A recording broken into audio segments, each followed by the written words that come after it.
Quest 101 Mountain Traversal. Spending some time in Tel Skyra to recover, Cirrus sparred with AI. Since for 4 years, Cirrus had been more busy smithing and making stuff to escape the island as had slacked off on his fighting. Huff. Huff. Ugh. I'm really rusty. Cirrus said with various cuts. It's a bit frustrating. You are holding your own. I thought I would beat you down more. AI said with barely any sweat.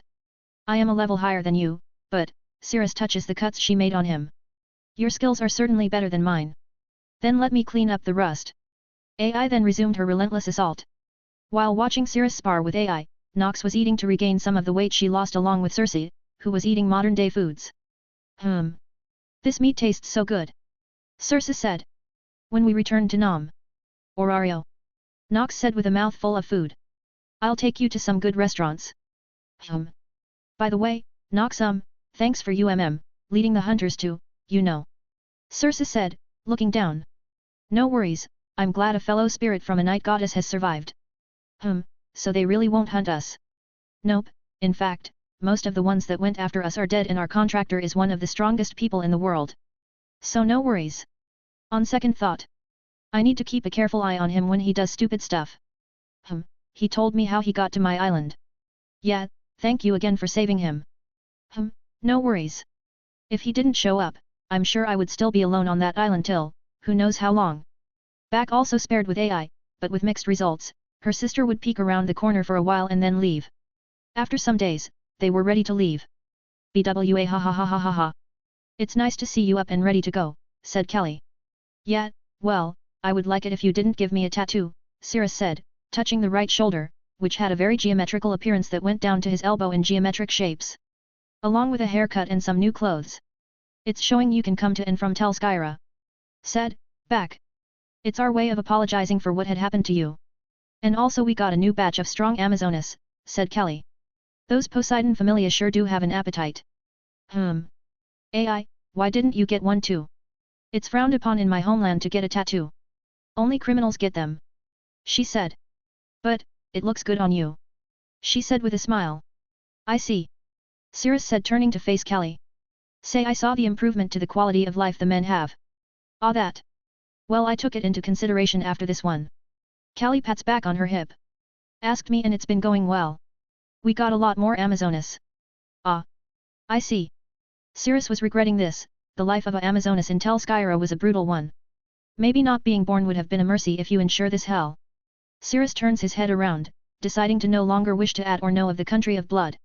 Ahem. So, shall we get going AI, Circe, Nox? Are we not going to take the paddle with us, said Circe. You worked on it for a long time. No, I rather try to get rid of this rust I got from not fighting after 4 years. Plus it would be faster to return by foot. Give me and AI our first-class adventures. Even after you spent 4 years of hard work to let it stay there. Oh, well. I mean, I'm sure Tel Skyra could use it for something. No worries. We'll put it to good use. Callie said with a mischievous grin. And if Evilus returns we'll be sure to wrap them up nicely for you. Thanks. I hope you're not gonna ask me for something, are you? Callie kept smiling her usual sadistic expression. Well of course. I and everyone else wished to have a bloodline here. Goodbye Callie. I appreciated the help. Let's go. Let's go. I can already feel them trying to undress me with their eyes. Cirrus said pushing AI along. BWA ha ha ha ha. Farewell you white-clothed calamity. Callie shouted as all the Amazonas waved him farewell. They then began their travel with supplies given to them by Callie and her familia. Traversing the mountain area of the country, Cirrus, Nox, and Circe were in awe of the majesty of the mountains and waterfalls. Oh, amazing, they all said. I thought so too when I came through here. Said AI. Hold on, said Nox as she leaps off the edge and turns into a fairly big owl, and flies around. Hey Circe, can you turn into a bird, said AI. Can you, said Cirrus. Nox turned into one to conserve on mana. I can, but it's not very cute. Come on, show us, said AI. I promise we won't say anything. Said Cirrus. Fine, I'll have your word. Circe stretches her limbs and leaps off the edge, a poof of smoke covers her, and up flies a northern goshawk with feathers like her pink hair. Holy shit, you're a falcon, shouted Cirrus. Humph. Do you like it? It's cool as hell. What do you think, Nox? Nox flaps her wings, looking at Circe's falcon form. It's good, but how good are you at flying? Nox then flew, using some impressive maneuvers. I can't do that. I haven't used this form in a long time. As the two flew around, Circe was looking on with a smile. They're like sisters. AI said. Yeah, so shall we get go?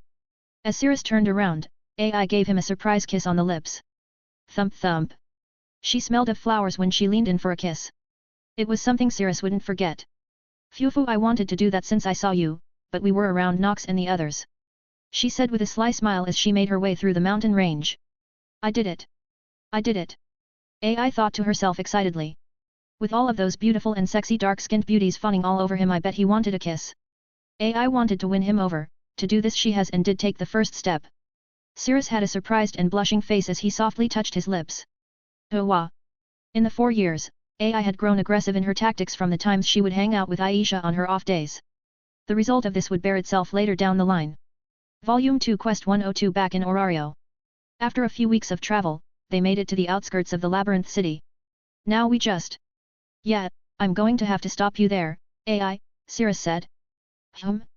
What do you mean? You walk into the city with your mask and... I know, but, from what you said of evil us, I think it's better to remain missing to the public and world, seeing as it helped get them out in the open again. But with you, we can. I know AI, but, it's better for me to be gone, but no need to worry. I'll be in the city just, more hidden. She wanted to work alongside Circe fighting crime. Nox, what do you think? Whatever he wants, AI. She said. I follow wherever he goes. Even after what he did in leaving you? How are you not more mad at him? You forgave him rather fast. I am a spirit, we do not process the same way as normal people.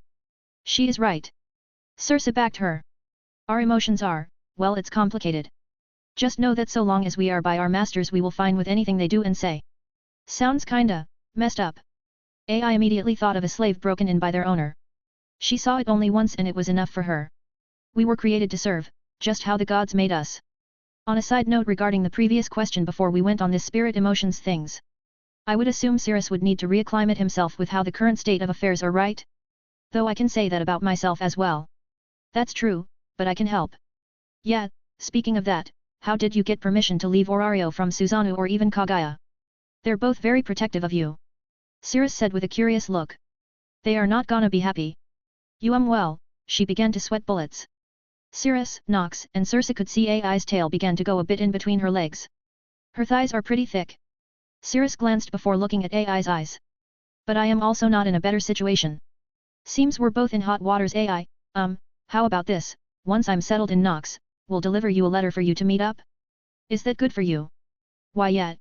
She smiled brightly, her fox tail began to wag a bit more energetically. I'll have a red cloth to show when it's good to come to my window still. Then shall we return? You first.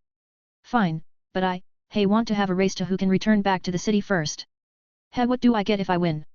Anything you like, of course, that goes for me as well. Hat.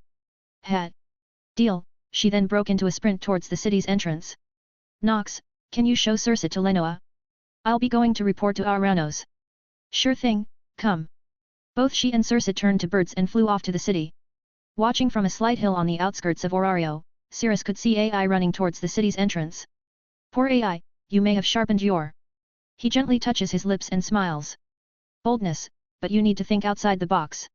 His smile turns into a smirk. Circe then began his run.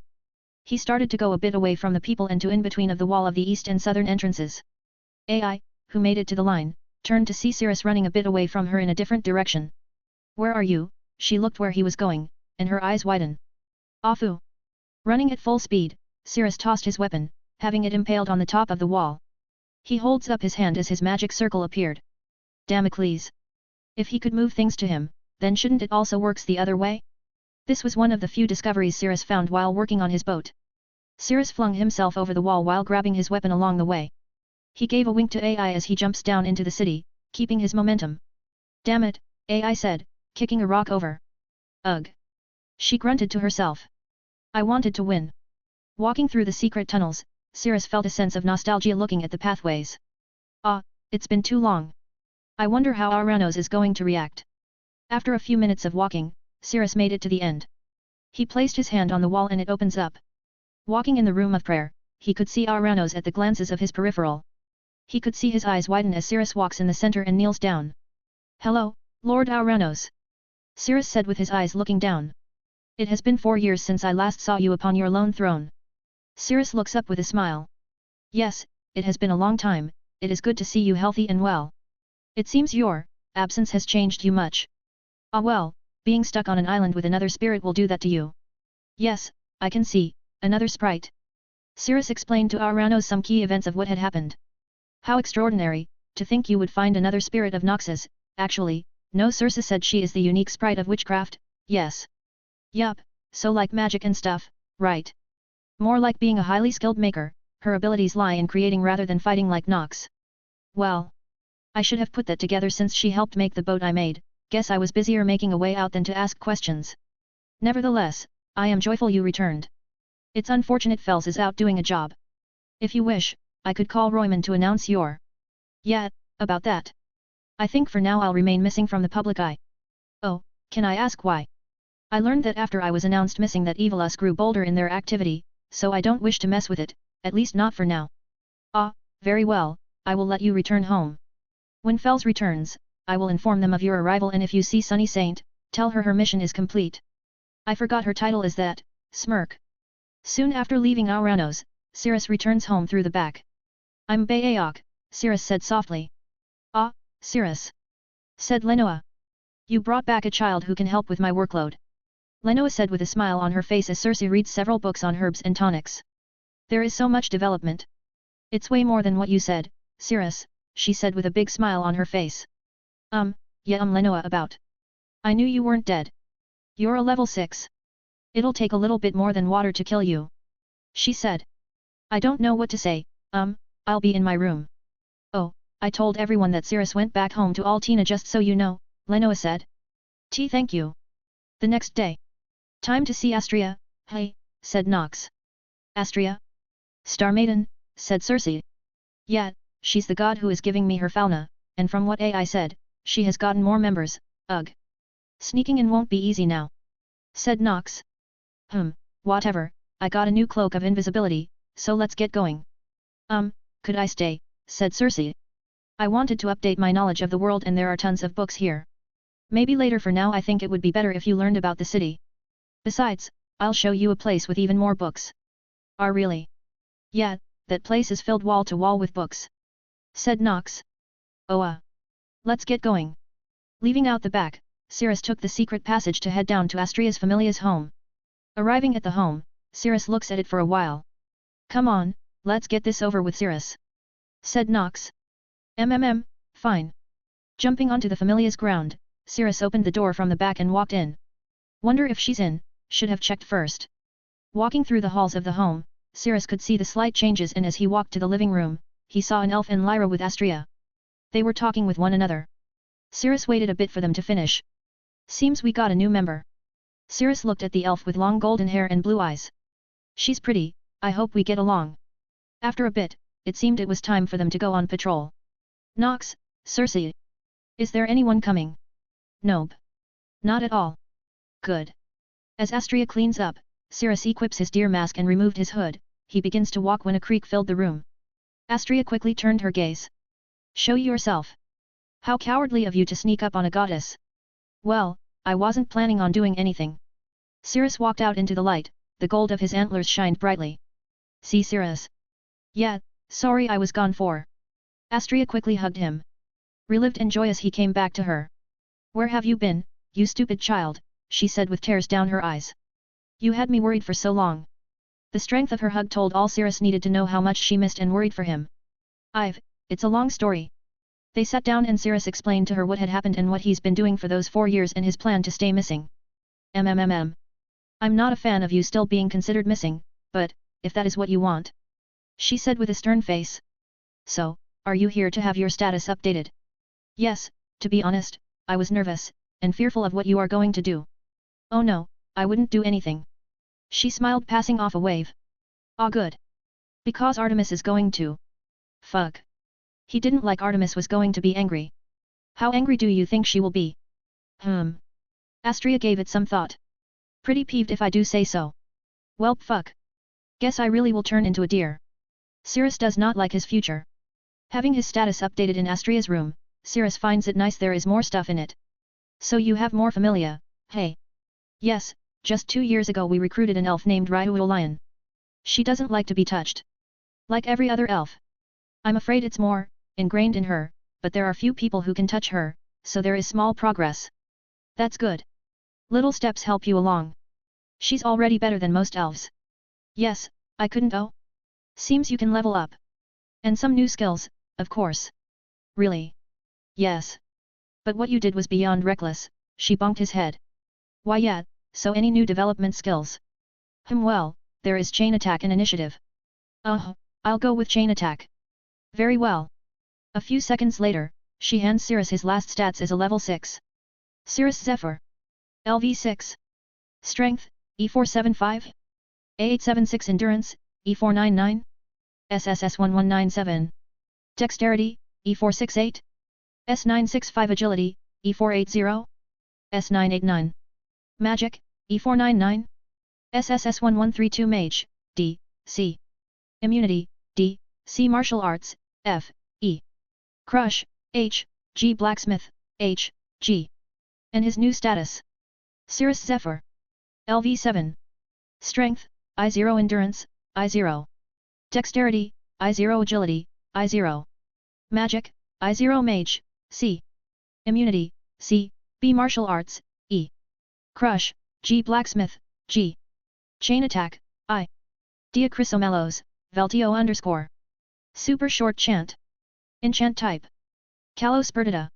No Chant. Summoning Magic. Diadicasti _ S. Short Chant. Enchant Type. Anthos Adonis. Increases speed of growth. When on the border of life and death, all parameters will drastically increase. Leonemius. Recovers user's stamina faster. Passive. Grants user the development abilities Strong Body, Strong Defense. Strength of effect is proportional to the user's level. Only activated when using Diacrisomelos, Veltio _ Lefki Nictas Ericas Dialogia. A pact forged with the spirit of the White Knight. The spirit and user are bound through mind, body, and soul. A pact forged with the spirit of witchcraft. The spirit and user are bounded through mind, blood, and soul. Grants shadow storage. Grants new creations. Grants user development ability Spirit Healing and Magic Resistance. Strength of effect is proportional to the user's level. Media Photis Menopolemos.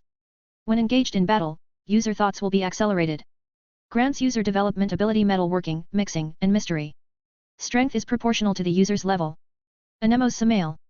When in the sand, wind, or poison, all physical stats are increased. Effect stackable. Orpheus Megaliologia. When playing an instrument, all will be charmed. Skies Voy _ Thia. Able to summon the versatility of the Hecatoncheires. Its essence empowers you. After she finishes, a small puff of pink smoke comes off of Cirrus. That's a lot of change, Cirrus said, ignoring the smoke as he is looking at the new stats, magic, and skills. Well, what do you expect? You made another contract with another spirit. But I must say these skills are very overwhelming. 2 out of 7 of your skills are for non-combat while the others are for it. It makes the gap between you and first-class adventures so wide there is no hope to cover. Ah well, what can I say? I put in the work. Clearly not enough if you were gone for 4 years. Leaving the home, Cirrus decides to walk towards the clothes district and he sees the state of the city. They did put in a lot of work. Said Nox. Yeah, it's slightly better than when we were around. Said Cirrus. Seems lawlessness is still around, well, I guess that chaos is fun. Said Circe. So how long till the place you talked about? Later, we need you to get more clothes. Wearing a robe is not the best. Say, how much do you have left? Nox said. I mean, I haven't used a single Valis in 4 years, so we should be good now that shadow storage can be used. Volume 2 Quest 103 What now? After buying new clothes, Nox wore a more updated white sundress, Circe bought a simple red shirt and brown shorts with sandals, and Cirrus bought some buttoned-up shirts with colorful designs along with sunglasses, along with some sandals. I realized we're all summer-themed, said Cirrus. We are. Nox and Circe said. Seems their minds really are in tune with one another. Taking the secret tunnels went the southeastern section of the city and are walking towards the library. Alright, well, I'll be going to see if Eupheme is around. You still need to see her, Cirrus. Okay, Call me if she is there. Of course. She turned into an owl and flew away. All right. Cirrus got some water from his storage and wet his hair, he then swept his hair back. Now let's go. Walking down the stairs and turning right, they are met by a sturdy door. Knock. Knock. What's the password?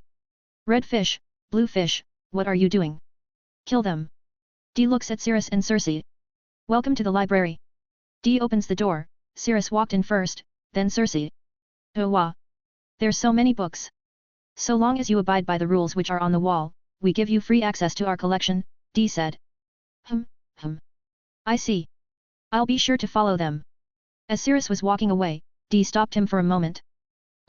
Sir, how did you come to? That's none of your concern, nor is it the god who runs this vault of coalesced knowledge. Cirrus had a stern look in his eyes, and Dee took a step back. As you will, sir. He returned to his station and left Cirrus alone. The two stayed and sat down. They began to read the contents of the library, taking a seat with a lamp. Circe was engrossed in reading. Hey, Circe, since you were on that island, how did you learn to read the language? Circe, who was still reading a book, glanced over at Cirrus. How else could I talk with my contractor? When the contract is established, their knowledge of their primary language and writing is passed over. I'm a bit surprised you know a language called English. Yeah well. I had a lot of time as a kid to make stuff up. Good thing only that is passed down. After a while, Nox tuned in.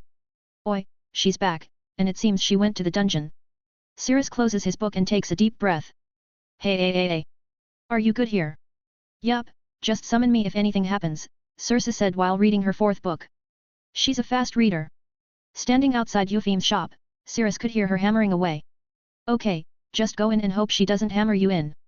Cirrus opens the door and takes out Brilliant Nightmare. We're closed. She said in her monotone voice, hamming away. Is that so? I'm sorry I needed to have some maintenance done on my weapon. Cirrus said as he put the weapon before her eyes. That blade. She looks to see Cirrus, eyes widening. Hey, it's been a. As he was talking, she swung her hammer at him. You bastard. Aw fuck. Cirrus evaded her strike. I knew you were gonna swing at me. You're damn right I am, she said in a slightly angrier tone. Her hand firmly gripping her hammer. Do you know how you worried me, an AI were? AI has been going into the dungeon like a man possessed. Where were you? She said going for another swing. Whoa. Whoa. Whoa. He waved his hand in plea. I was stuck on an island trying to build a boat with no tools on hand that could get through whirlpools with no issues. Do you know how hard it is to build a boat when you know nothing about how to build a boat? Ah well. She calmed a bit when thinking about it. Guess that would take a long time to make, she then put down the hammer. I'll forgive you for that but, she then grabbed Brilliant Nightmare from Cirrus's hand. I wouldn't have forgiven you if you had lost or kept Brilliant Nightmare in good condition. You can tell from a glance. Of course, it's been 4 years since I improved my craft and also the fact that I'm a level 4 now. I'm just a level shy of Tsubaki, she said with a proud smile. But enough about me. She sat back down and started to fix the slightly warped Brilliant Nightmare. Tell me about you. Ah well. I got back yesterday, AI actually went to tell Skyra to look for me. I'm not surprised, she said her goal was level 5 and once she made it, she would leave Orario to go and find you. Glad she found you and brought you back. Yeah, Cirrus remembers the kiss AI gave him on their way back through the mountain range. She sure did. Speaking of, have you met with everyone? Like your aunt? I have, even Astria, but I should tell you that I will remain missing. What do you mean? Well, AI told me that after I was announced missing, Evilus has started to act more aggressively. Yes, I know you couldn't go past a corner and not see a crime.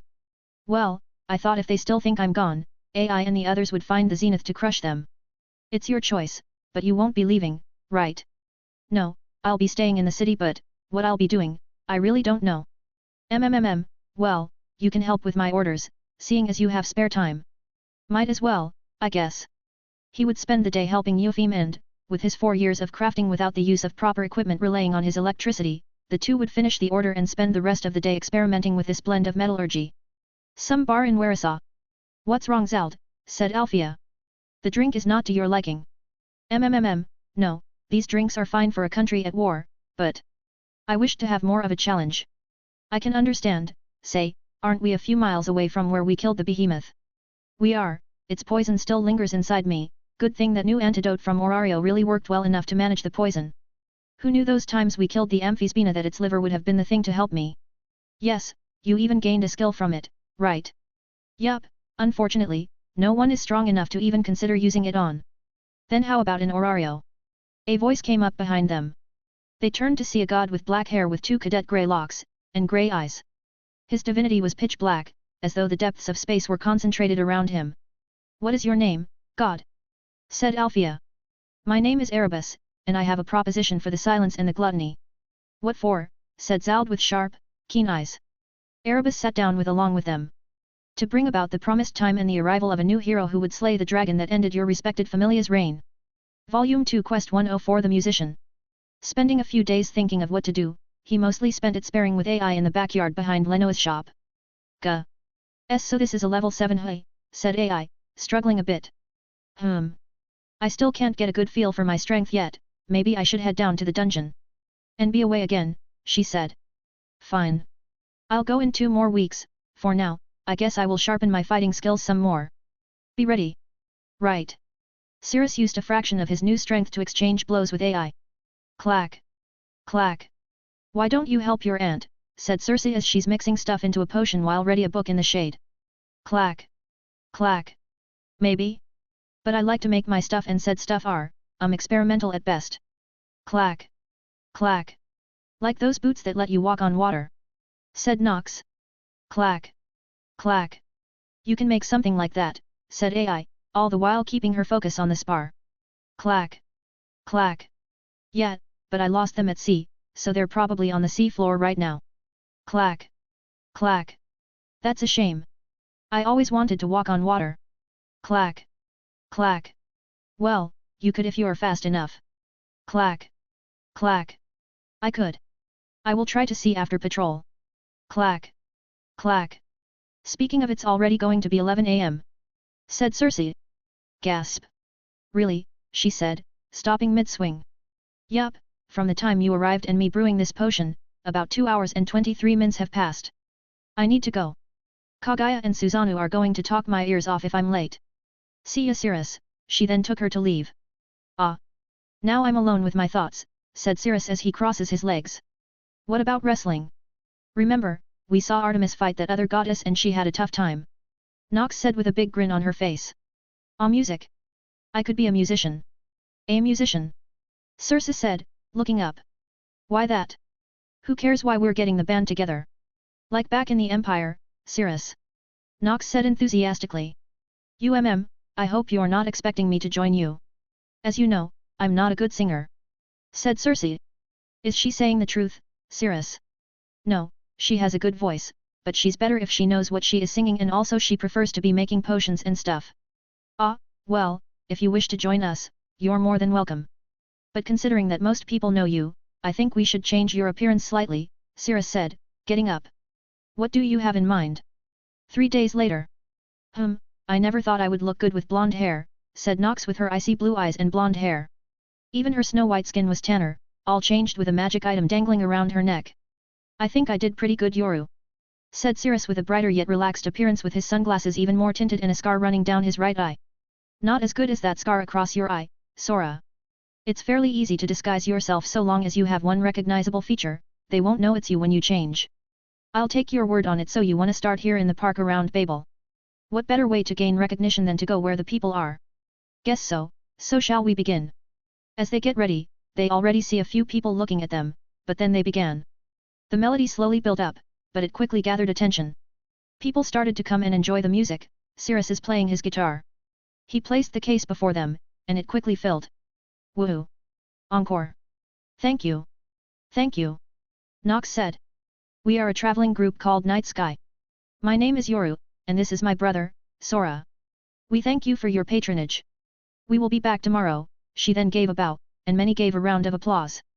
Many swarmed around Nox trying to pick her up, as was the same for Cirrus, but they both denied their advances and left. I heard from AI that Demi Emer opened a restaurant up in the western main street, Cirrus said, walking with Nox. Oh, the adventure who trained Otter? You wanna see, she said. Let's. I'm curious about how good her food is. Walking down the west main street, they find a 2-story building made of stone with a depth of an inn. Its front entrance was a set of double doors with wood carvings decorating the frame, and even at the front of the pub. The sign read Hostess of Fertility on the left side of the entrance.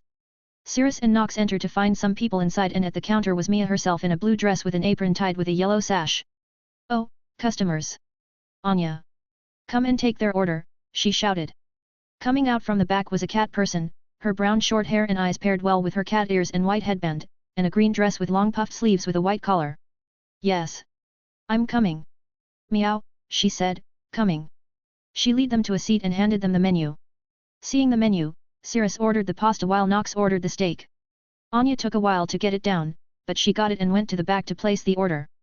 Do you think this place will be full at night?" Nox said.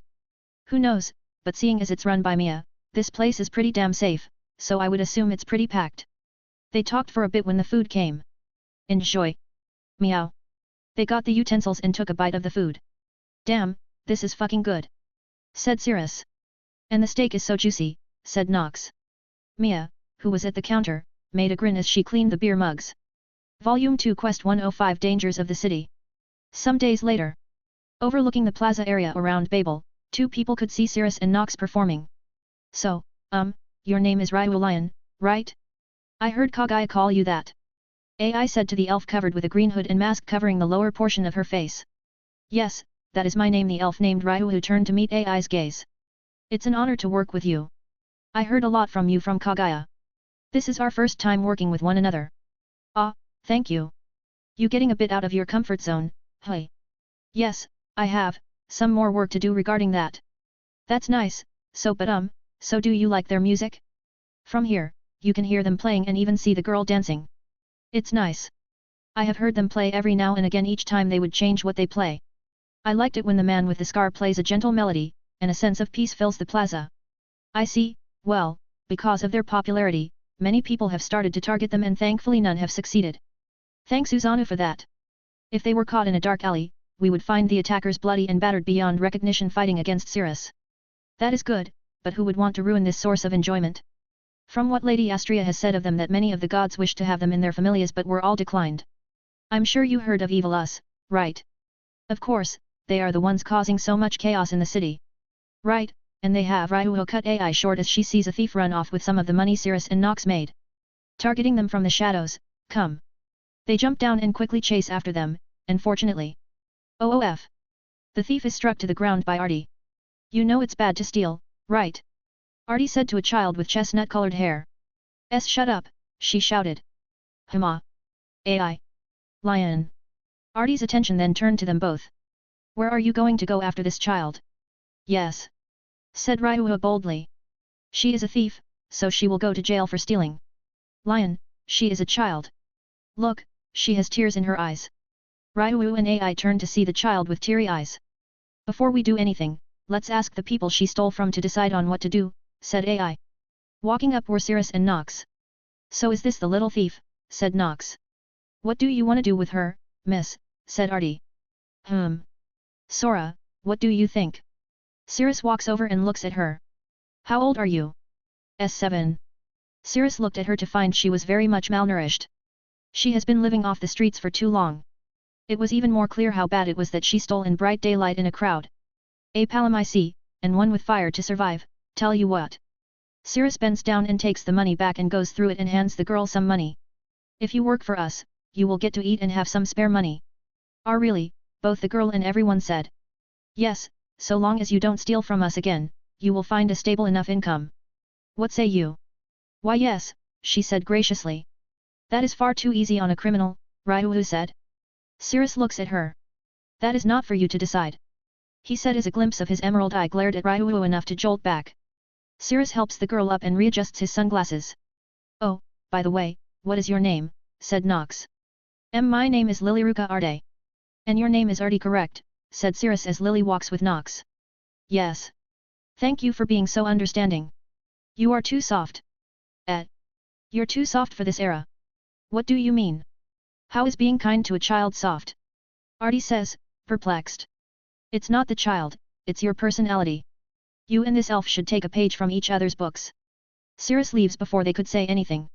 Even if they wanted to ask him, he was now in the sea of people cheering for more music. "Come along, Lily," said Nox as she took her hand and led her into the crowd. After settling that affair, Nox and Cirrus finished their performance and left the plaza with the young Palam in tow. So what shall we do now, said Artie. With them gone, this place is rather low in criminal activity.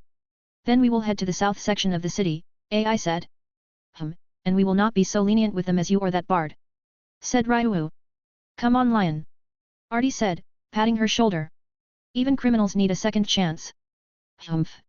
Ryu stared at the hand before shrugging it off. Well, let us get going, shall we? AI said with a forced smile. After eating at the hostess of fertility with Lily early in the night, they gave her some valice to do what she wished. Now before you leave, I suggest you be extra careful. All right, Cirrus said. This town is still very dangerous, so until you are old enough, stay in Deadless Street, there is no one will track you in that labyrinth. They also have very cheap rooms. Why yes sir, she said with energy and positivity in her voice. Good. Now run along in the public streets, no walking through dark, shady alleys, you hear? Said Nox. Will do miss. She turned and went on her way. Does she remind you a bit of yourself? Nox said to Cirrus, glancing at him as they walked back home. No, but she is a reminder of how I would have become if Fells hadn't taken me in. Unfortunately, a girl her age is living in such a state, having to pursue a life of theft to survive. Well, the roots of corruption run deep in the city. Yes, they do. Walking through a dark alley, a figure in the dark jumped out. Hey. They threw a quick punch that nearly struck Cirrus's chest. Before Cirrus and Nox was a young girl around AI's age with short brown eyes and hair with a short top, white scarf, and shorts. You're pretty good for a bard, she said in an insulting manner. Ah, an assassin? And one so young? She's about your age, Sora. Nox said, looking at Cirrus. So what? I'm a level 2, she said in a prideful manner. So if you want a painless death, you won't try to fight back. What's your name, assassin? Cirrus said. My name is Lunoir Faust, but you don't have to remember where you're going. She then charged at Cirrus and then... Bang! Thud! Lunoir said as she looks up to see the stars. A shame, Cirrus said. This makes what? The 9th assassin. Yup, but this one was rather bold, and stupid. Nox said as she glares down with her cold blue eyes that pierce through Lunoir. Lunoir could tell she had made a devastating mistake. She tried to get up, but her chest was being stepped on by Cirrus's foot. No matter how much she tried to push him off, his foot remained still as a mountain. Who are you really? She shouted. Me. Cirrus said, looking down at Lunoir. I'm none of your concern, you moron, so long as you tell me. He then removes his sunglasses and his eyes open coldly as though he was looking through her with his emerald eyes. Who was the one who hired you? His words fell on deaf ears as her heart was pounding like a rabbit caught in a trap. His emerald eyes were so clear she could see her own reflection in them. Why you have both eyes? Tell me. His eyes grow colder than his foot sinks deeper into her chest. Gah. Who sent you? His name is Danilo Ilic. Brown hair in an old suit. He's waiting at a bar in the southwestern section of the city, she screamed out. Good, now. He pressed tighter. You tell anyone about this, and I'll fucking turn your fists into fine powder, got it? Lunoir shook her head. Now leave. Cirrus loosened his foot and Lunoir quickly ran away. Running away, Lunoir made it back to her room in a shady part of the city and breathed heavily after the encounter she had just been through. What was that monster? I couldn't even move his foot off me. He said he was not in a familia. Yet he was that strong. He must have a fauna. And he must be at least a level 3 or higher. Next time I will be more careful when picking jobs. Such a humiliating defeat. He didn't even throw a single punch. Kek. She checked herself if anything was hurt, but aside from a foot-sized bruise on her chest, she was fine after a good night's sleep. The next morning, she went to see her client to see if anything happened to them. Walking down the stairs to the bar, she reached the door and opened it to find everyone inside dead. She could see some scuffs on them, but no blood. Oh, shit. Lunoir checked and found that they all were dead with broken hands. Instantly she remembered what he said, talk and he'll come after her. She touched their hands, and it was like a meaty soft pillow with not even a bone could be felt. How did he even do this? What made it even more terrifying was that the hands looked only a bit more bloated. Could not even think on how to even begin what he did. Huff. Huff. Huff, her eyes darted around the room where she saw a propped-up letter. She slowly walked towards it and reads it. Let this be a reminder. Come after me again and this will be your fate. I hope you don't end up like your former goddess. 8. This was true fear. Death had brushed past her. He knows my past. She left the bar along with the letter and never returned. Huff. Huff. Huff.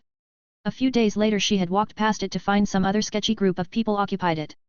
She was now far wearier than the city and its dangers. Never again, she thought to herself, the experience left a mark she will never forget. Volume 2 Quest 106 Artemis Return. Performing again at the plaza at the Palm, Lilyruka Arde was helping along in what I could only consider a small festival. Here you go dearie, said an old woman with ruby eyes. You play beautifully. Thank you kindly, Cirrus said, nodding. She nods and returns to the crowd. Everyone was enjoying the show and in the corner of Cirrus's eye, he spots a familiar blue hair. Can you see if Artemis is in the crowd? These glasses are a bit too dark to see her. Nox gave glances and finds her moving through the crowd as one would through tall grass. Found her. Seems you have to face her next. Hope she doesn't shoot you. I'm sure she could. If she could see me, she can shoot me, but I guess it's fair to make her look for me around the continent. They finished the performance, and Nox took Lily away as Cirrus went to a dark alley to talk with Artemis. So this is where you were, Artemis said with anger in her eyes. Why didn't you inform me as well? Cirrus can see why many of the male gods are scared of her and stories of her myth flash across Cirrus's mind, but fortunately for him he did not see her naked, so he felt he has a good chance to make it out of this alive.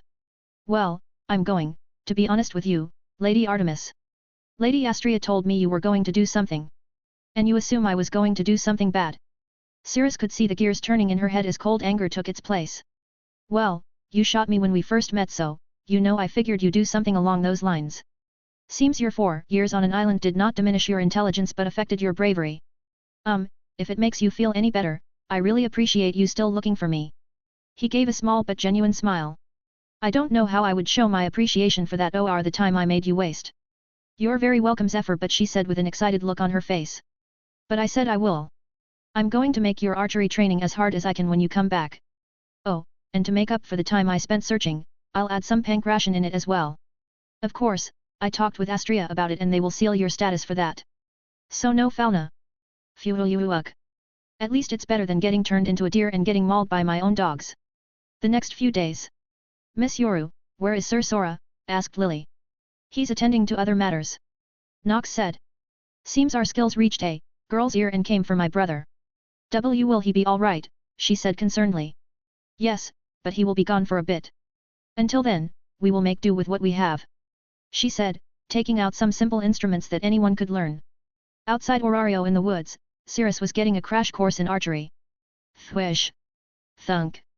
Thwish. Thunk. Thwish. Thunk. Keep going. Faster, shouted Artemis. Gah. I'm doing my best. Do you think your best is enough? Kinda yes. Well, if you have the energy to hold a conversation, then you're not putting in your best now, are you? You know I need these fingers, right? You can just heal them with a potion or your armor when this is over. So keep firing. Cirrus was methodically and diligently firing arrow after arrow using the bow Eupheme had created before she could give it to him. The bow was designed by Cirrus and Eupheme for both power, speed, and space efficiency. Its draw weight was 200 pounds force. For a normal person and even to veteran adventurers this is an absurd amount, but for Cirrus, whose fauna is currently sealed for this training, is in pain. With each arrow fired, his fingers reddened and bled, and his muscles cry out in pain. Artemis would pour a potion over his fingers and upper body to keep firing. Watching from aside, the Artemis Familia could only watch in pain. Lady Artemis sure is making him bleed, said Rethusa. Yes, I've only seen her this angry when boys try to hit on us, said Phi. All the other members nod in agreement. But, he is a boy, said Lant, a half-elf with light blue hair. He's the first male I've seen that stuck around this long. She hadn't even tried to shoot him away. They all said, thinking about it. Do you think she fell in love with him? Said Phi. Possibly. He never tried to hit on us or her. Plus, he did save her, said Kale. Maybe if we push her towards him, she will let us find love as well. Before she could finish, an arrow grazed past her cheek. I heard something of love.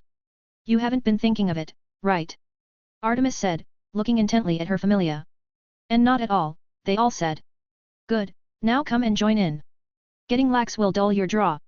After what seemed to be 4 days and nights of shooting, Cirrus was walking back home exhausted, so exhausted he didn't even realize someone was coming up behind him. Hey, Cirrus. I said, jumping on his back. Oh, shit. He said with no energy. He fell to the ground. Are you all right? She said, still on his back. Why yet, he said with a groaning tone in his voice. AI gets up and Cirrus slowly gets up. Nox said Artemis made you train till the string reached your bone. Is that true? Yes. Cirrus was not looking forward to tomorrow as Astria would seal his foulness so Artemis could teach him pankration. Alright, I'll help you out. AI gets him under his shoulders. Thanks, AI. Walking back home, they chatted a bit before AI asked that has been bothering her. So what are you gonna make do on that meetup, she said. I'm planning but... Cirrus then got in close to her ear and whispered. I'll get you back for the kiss tenfold. Her face reddens like a tomato. She tried to let go of him, but he already has his arm around her. Sorry, but I still have the strength to hold you. Why you big dummy, she said, looking away from him with a blushed face. Volume 2 Quest 106.5 Catching These Hands. Pankration, the ancient Greek world's equivalent to the MMA, with a mixture of boxing and wrestling. Leno's backyard. Keep your guard up. Artemis shouted as she throws a flurry of various punches. Thud. Thud. Thud. Thud. Thud. Thud. Gah. Cirrus was blocking as best as he can, but Artemis's strikes were no joke. They feel like I'm getting hit with rocks. He really did not want to get hit again with her wombo combo that flowed into each strike. Thud. Thud. Thud. Thud. Thud. Thud. Thud. Thud. He wanted to fight back, but he was not confident in his hand-to-hand to match Artemis, who looked more like a pro as she swings her fists. Keep it up, Cirrus. Astria said from the sidelines. You got this. Yeah. Show her what you got. Shouted Circe. I do not got this. Save me. Bam. Cirrus looked down as his guard was broken, and Artemis showed him her status as a hunting goddess. Finding a weak point and capitalizing on it. Shit. Got you. Artemis got in close and restrained him like an anaconda, wrapping around him. She made him feel like cattle as with some rope and skill she tied him up in 3 seconds. Phew. Artemis wipes away the sweat. You lasted longer this time, Cirrus. Ugh, he groaned. Without a fauna, Cirrus was like a deer in headlights. Jesus fucking Christ. I have a whole new massive respect for Quetzalcoatl. I also found a massive weakness in my own abilities.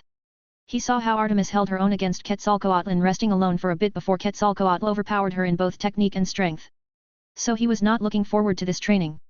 I'll help up, Astria said, walking over to help. I'll give you another potion, said Circe. While they were helping him out, Artemis was catching her own breath. She had on a massive smile. This is so much fun. I get to train him with more hands-on experience. I could feel his rough hands and marble body. Artemis cut that thought process down. No. He is a student. I am doing for his own. She glanced over at him to see his bruised, scarred, sun-kissed body getting doused in potions. She could see the forms of his muscles on his body, the potion, and sweat highlighted. Thump thump. Why yes, this is my reward. I searched for him for 4 years. I deserve some nice things, she said to convince herself. After some resting, Cirrus resumed with Artemis pankration training, now far better than the last time. Up in heaven, the topaz-eyed goddess looks at Cirrus and Artemis. Oh Artemis, such a tsundere. But she is rather cute trying to get close as clumsy as she is doing. Volume 2 Quest 107 Banquet of the Gods. Some time pass, and it was now the start of the summer months. Cirrus is now 14 years old. One day, as Cirrus, Nox, and Lily were eating at Mia's pub, Ganesha came up to them with a proposition. You want us to perform at your banquet, said Cirrus. Yes, said Ganesha with his captain Shakti and her little sister Arti behind him. I wanted to host a get-together with the other gods to show off my greatness, he shouted as he did bodybuilding poses. I see, said Nox. Miss Yoru and Mr. Sora, said Shakti, coming in front of her god. We wish to hire you to play for the event, as you know the city is, well, a dangerous cesspool where forces of evil are trying to cause chaos. Cirrus said, taking a bite of his food. That is correct, but we wish to have an event to show them we, the Ganesha Familia, are more than enough to hold them back. She said in a stern voice. We know it would be dangerous but before Arti could finish Nox stepped in. How much? The sisters said. Sir Sora. Miss Yoru, are you really planning on going to such a dangerous place? Lily said. Depends on the money, Cirrus said. You will be surprised by what people will do for money, danger be damned. He said with a smile. So how much? How about 5 million Valis, said Shakti. Cirrus looks at Nox, and she shakes her head. Seems we have a deal, he said. Great. Ganesha said joyfully. We will give you the details when everything is all completed. Artie said. Meet us back here if that is fine with you. No problem at all. Shakti gave a slight bow, as did her sister, taking Ganesha with them. So. Nox turned to Lily. Seems we will need some nice clothes. Really? Some days later, they returned and gave them the details. On the day of the banquet, Cirrus and the others arrived early to set up. Said Lily. No need to get nervous. Said Nox. But we will be playing for the gods, she said. So? Think of the gods as any other person. The only other thing that makes them even noticeable to normal people is their divinity, so when you are playing, simply look at me and Yoru. Said Cirrus, tuning his guitar and various other instruments. Alright. She said firmly. It's pretty nice of Ganesha to prepare us so many instruments. Nox said. It's also a good thing we went and learned to play other instruments. Is that where your money went? Said Lily. Of course. If a musician sticks with one instrument, what would happen if it broke one day?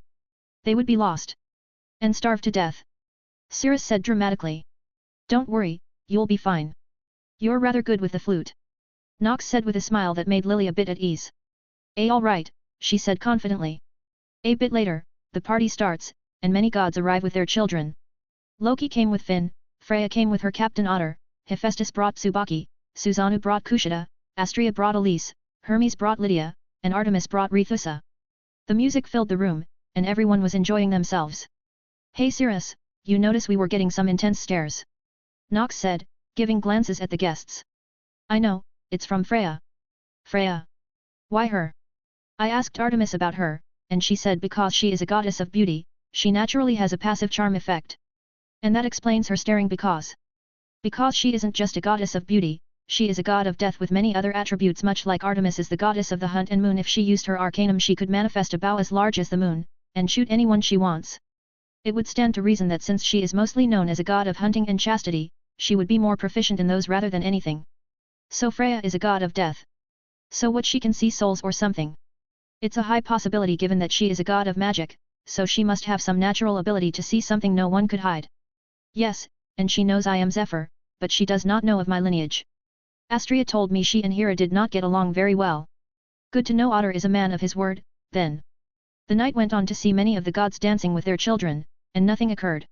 It seemed the Ganesha Familia was able to fend off anything bad from happening. Taking a break, Cirrus, Nox, and Lily went to the back to get some drinks and food. Sigh. Taking a large sigh of relief, Lily sat down exhausted. I didn't think I would be here. She said. You are a hard worker. Nox said. That is what we asked of you, and you provide. Thanks, she said, bright-eyed. Cirrus and Nox knew she was an orphan, her endurance was far better than advantage immediately they picked up. She was in a familia, but which one they never asked nor prodded into it. She was simply Lilyruka Arde to them, a hard-working girl. Knock. Knock. A knocking on the door opens to show the elegant hands of the goddess of beauty. She came in an elegant silver dress to match her silver hair and purple eyes, and the room slowly filled with her scent. Cirrus quickly found Lily to be intoxicated by her scent alone and fell asleep. Nox laid her head on her lap. Oh dear, I'm sorry. It seems my divinity was a bit much for a tired child. She said, coming in with Otter behind her. No need to make planned excuses, Cirrus said, keeping his wits about him now that he knows more of Freya's natural abilities. Cirrus removes his sunglasses to show his emerald eyes. You were always smart, Cirrus, Freya said sweetly. But you. I did not catch your name. I would assume it isn't Moon, correct, she said, sitting down. Well, seeing as you already know of Cirrus, I guess it's no use hiding. She touched the magic item and her natural color returned. Her hair returned to a white as though it rejected the light itself. Her eyes were even more silver and radiant than even Freya herself, as she felt a color of a red dash across her cheeks before quickly regaining her composure. I had thought you were a very special familiar, seems I was half right. A grin grew across Nox's face. My name is Nox, a sprite of old. She gets up, handing Lily to Cirrus and gives a graceful bow. And contracted with Cirrus. She said with a bigger smile. Frey looks at her keenly and then at Cirrus. I see, so that is why, she murmured. So what brings you here, Freya? Nox said, not adding an honorific to her name, much like the other gods she did not fancy. Freya didn't seem bothered by it, but Otter, they could see a light anger fire in his eye. Otter, Freya said, placing her hand on his wide chest. It's fine. He nods. Now Nox was it. I came here to greet you and Cirrus. She said with a smile. So I would assume those times I was walking through Orario and that time I was talking with Hephaestus it was your sharp gaze, right? And that accidental meeting was planned, right? Cirrus said, stroking Lily's hair. Phew, maybe. She hid her intentions behind a false and charming smile and tone of voice. But calling it accidental with our bump meeting, I'm a bit hurt. I don't know how long you have been keeping an eye on me but given that you are a god of war learning of the places I frequent from high on up was simple to plan ahead, after all, you survived to be one of Orario's strongest familia. Cirrus picks Lily up and hands her to Nox and puts his hands to his sides. So, what is your plan for this meeting? A devilish smile grew on her face.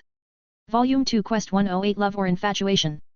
With a devilish smile forming on her perfect face, she speaks. Smart as always. She got up to meet Cirrus's gaze. They both stood 5'7", 170 centimeters. During the 4 years on the island Cirrus grew considerably. He had thought it was because of his skills and those Adonis and Sky's voy _thia having played a part in it. Even Auranos, who was the first one to give a fauna, didn't know, as these skills were, as far as anyone was concerned, truly unique and it could have hidden effects. He is checking his height every week to find he is still growing. So, what is your plan? Lady Freya. Her devilish grin grew slightly wider as she opened her mouth. I wanted to ask you to join my familia. Cirrus knew she wanted something, but always pushed away the thought of it being him. After all, who would think a goddess of such renown and beauty would want a kid? Cirrus could feel Nox getting angry, but he held up his hand to say to her it's fine. Is there anything in particular? Aside from my battle potential, I would bring to hold Orario in the palms of your hands. Or maybe it was how you could easily learn who I am when I was not wearing my mask.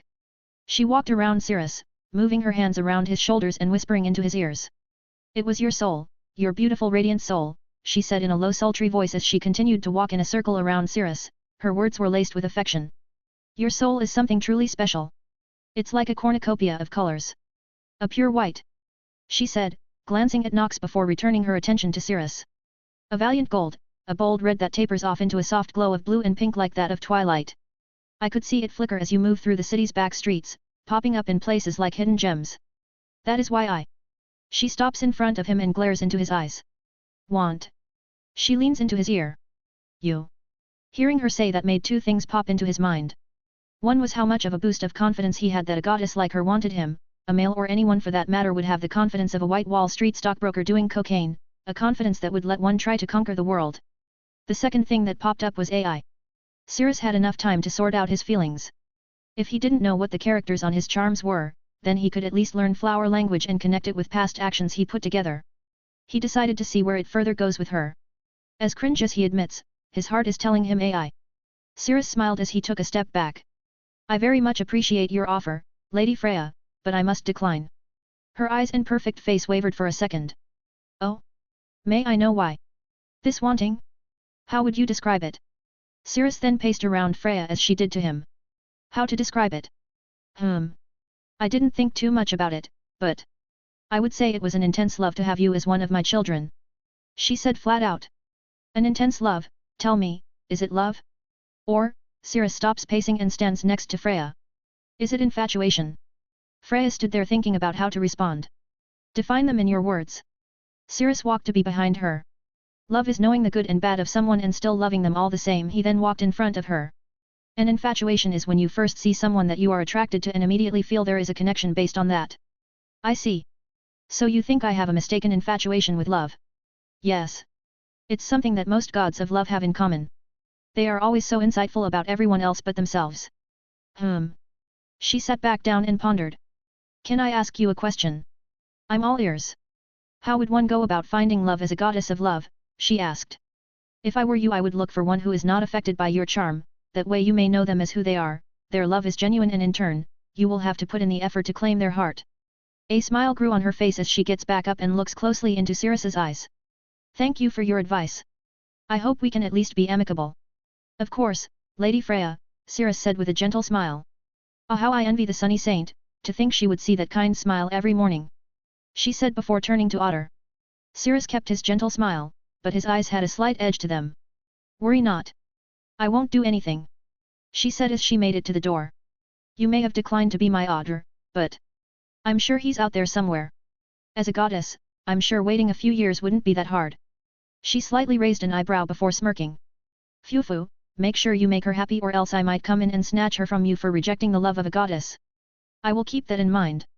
Freya leaves with Otter right behind her, and Cirrus sits back down. So, you like AI? Nox said, poking him. Quit teasing. I'm sure you already knew, your flaps are rather easy to hear considering the city only has 2 owls and a hawk. Sorry about that, but I wanted to see your rather stoicishnish face soften up a bit. And, has it? Maybe a bit more work is needed, but it's getting there. She said with a big smile. They woke Lily up when it was time to go back on stage, and the rest of the banquet went off without a hitch. Volume 2 Quest 109 Upgraded Magic. HAAA. It's been a long time since I've been down here. Cirrus sat down on the 27th floor. Yup. It's rather nice being back down here. Nox said. Why did you bring me? Shouted Circe. Because you should test out new ways to use your magic. Nox does it. Don't you just blind them. How is that fighting? I do so Cirrus could fight them and gain experience, seeing as if I'm forced to fight it really has gotten serious, so let's see what you can do. I can do nothing. I'm more barriers and illusions. Then make a barrier and crush that monster. Cirrus points at a blue crab, a crab with a metal exoskeleton with one of its claws abnormally bigger than the other. You should be able to crush it. With Cirrus being your power source, your magic should be a cut above what you normally could. Hey. Fine. Circe flaps and lands on a stalagmite and a faint dusk-like smoke came off her. The stars of the night interrupt their course. Atelio_TOS voyage, her feathers glowed in a pink hue around her wings. Oh wah. I didn't think it would be this strong, she said, surprised. Fire it at that crab. She flaps her wings at the monster and feathers of pink light at the monster, piercing it through its tough shell. Hey? That's pretty handy. Cirrus said. Why yet? Nox, why don't you show me what you can do? Circe then went and perched on Cirrus's shoulder. Fine, watch this. They follow Nox as she finds another monster, a light quartz, a rather odd monster considering it's a walking crystal that shoots lasers. Grow little starlight of liquidation. White night. Little fragments of white appeared around Nox and as she flapped her wings, they shot at the light quartz. They came at it in a homing barrage, shattering the monster into pieces. What remained was the earth glassed over from the heat that some specks of white struck. Look at that. It's pretty good. That's cause you're a more battle-orientated sprite. My chant has way fewer verses. Yes, but you have more variety in offense and defense, so a more balanced sprite. Interesting, well, we should get to the 28th floor. It's been a long time since we checked in on the hideout. Right, said Nox. Is it as nice as the one on the 18th floor? Not exactly. Reaching down to the 28th floor, they arrive at their hideout hidden far to the east of the floor, hidden behind a waterfall, and dug into the wall. It's dusty as hell. Cirrus said as touching the table left his finger covered in dust. I'll start cleaning up. Nox said, getting some clean towels. I'll help too, Circe said. After a while of cleaning, Cirrus went outside to finally test his magic. So you think it's different, said Nox, resting her head on her right hand. Is that why you never used your magic until now? Circe said. Part of it, and seeing as I have monsters to test my magic on, it'll be a good way to adjust myself now. Cirrus holds out his hand and his magic circle appeared behind him. Exosia, Adorn, Serenian. From the magic circle came out something new. Nox could see how different the armor became, as it looked more like an actual piece of light armor. The Hagoromo and white cloth were not like streaks of long rays of white that would flap in the wind coming from a light fur armor. The mask looked more refined, but the antlers were more twisted like that of an antelope, but still enough for Nox and Circe to perch on them. Ooh! You look so cool, said Circe, checking his armor out. It looks more for battle than what your armor previously looked like. Cirrus bends down and takes out a mirror from his shadow and sees for himself. I don't think antelope are in the family of deer. And I look really like a demon with the horns, don't you think? Well, you were called the Golden Horned Demon after all. Said Nox. Come on. Come on. I want to see your other armors, said Circe. Fine, step back. As Circe steps back, his magic circle appears again as his armor evaporates into the air. Exosia, Adorn, Erymanthian. But nothing happened. Hey? That's odd. Try a different chant, said Circe. Alright. Is my Erymanthian armor gone? I only managed to discover it from my skill having Nemean lion in it, so, how about another tough labor Heracles did? Exosia, Adorn, Cretan. A snow-white armor appeared and wrapped around Cirrus. It had far more bulk or more precise padding than the Erymanthian armor did, as when the armor equips itself, Cirrus really does look like he is wearing armor made from a bull, as its color also changed, keeping its white appearance with various black designs around it, and now its horn was red. Whoa! You look pretty damn tough. And fluffy. Circe said, hugging Cirrus. Seems I can't move it around anymore. Seems this armor isn't as flexible as the other. Nox said. Next armor. Yet. Circe backs off as the armor disappears again. Exosia, adorn, Stymphalion. The appears and wraps around Cirrus. Its feathers are now more colorful, like Circe's blue, with the edges of the wings having a red look to them. The mask had a more knife-like appearance, as the lens was white. The armor also gave him hook-like gloves. His talons were sharper and red. This one, looks kinda like me in my falcon form. Circe said proudly and looking at all the features. Seems the armor is more to Circe's liking. Nox said, a bit glum. Of course, it was my contract that made this possible. Let's see, Exosia, adorn, Lernian. The armor disengages, but nothing happens. Seems Lernian is gone as well. Said Nox. Sucks, that armor was pretty damn good for stealth. Exosia, adorn, dot. As his magic circle appeared, he could feel a light tug on his right shoulder. The tattoo, putting together where he got the tattoo, he figured why not try her name, the Amazonian queen whose sash was taken either by force or given. Hippolyta. It first came out white, but as it wrapped around Cirrus in a black and gold color with a style of soft cloth and leather having a snake design on the clothes. The tattoo on his shoulder began to grow across the body in a red pigmentation, a detailed female mask with a crown adorned on the side of the head. His overall appearance looked very much like an Amazoness, if it was more defense practical. That's pretty unique, said Circe. Cirrus moves around a bit to get a feel for the armor. Let's see. Cirrus puts on the mask and walks to the shade. The black of the clothes quickly spread to him like a casted shadow.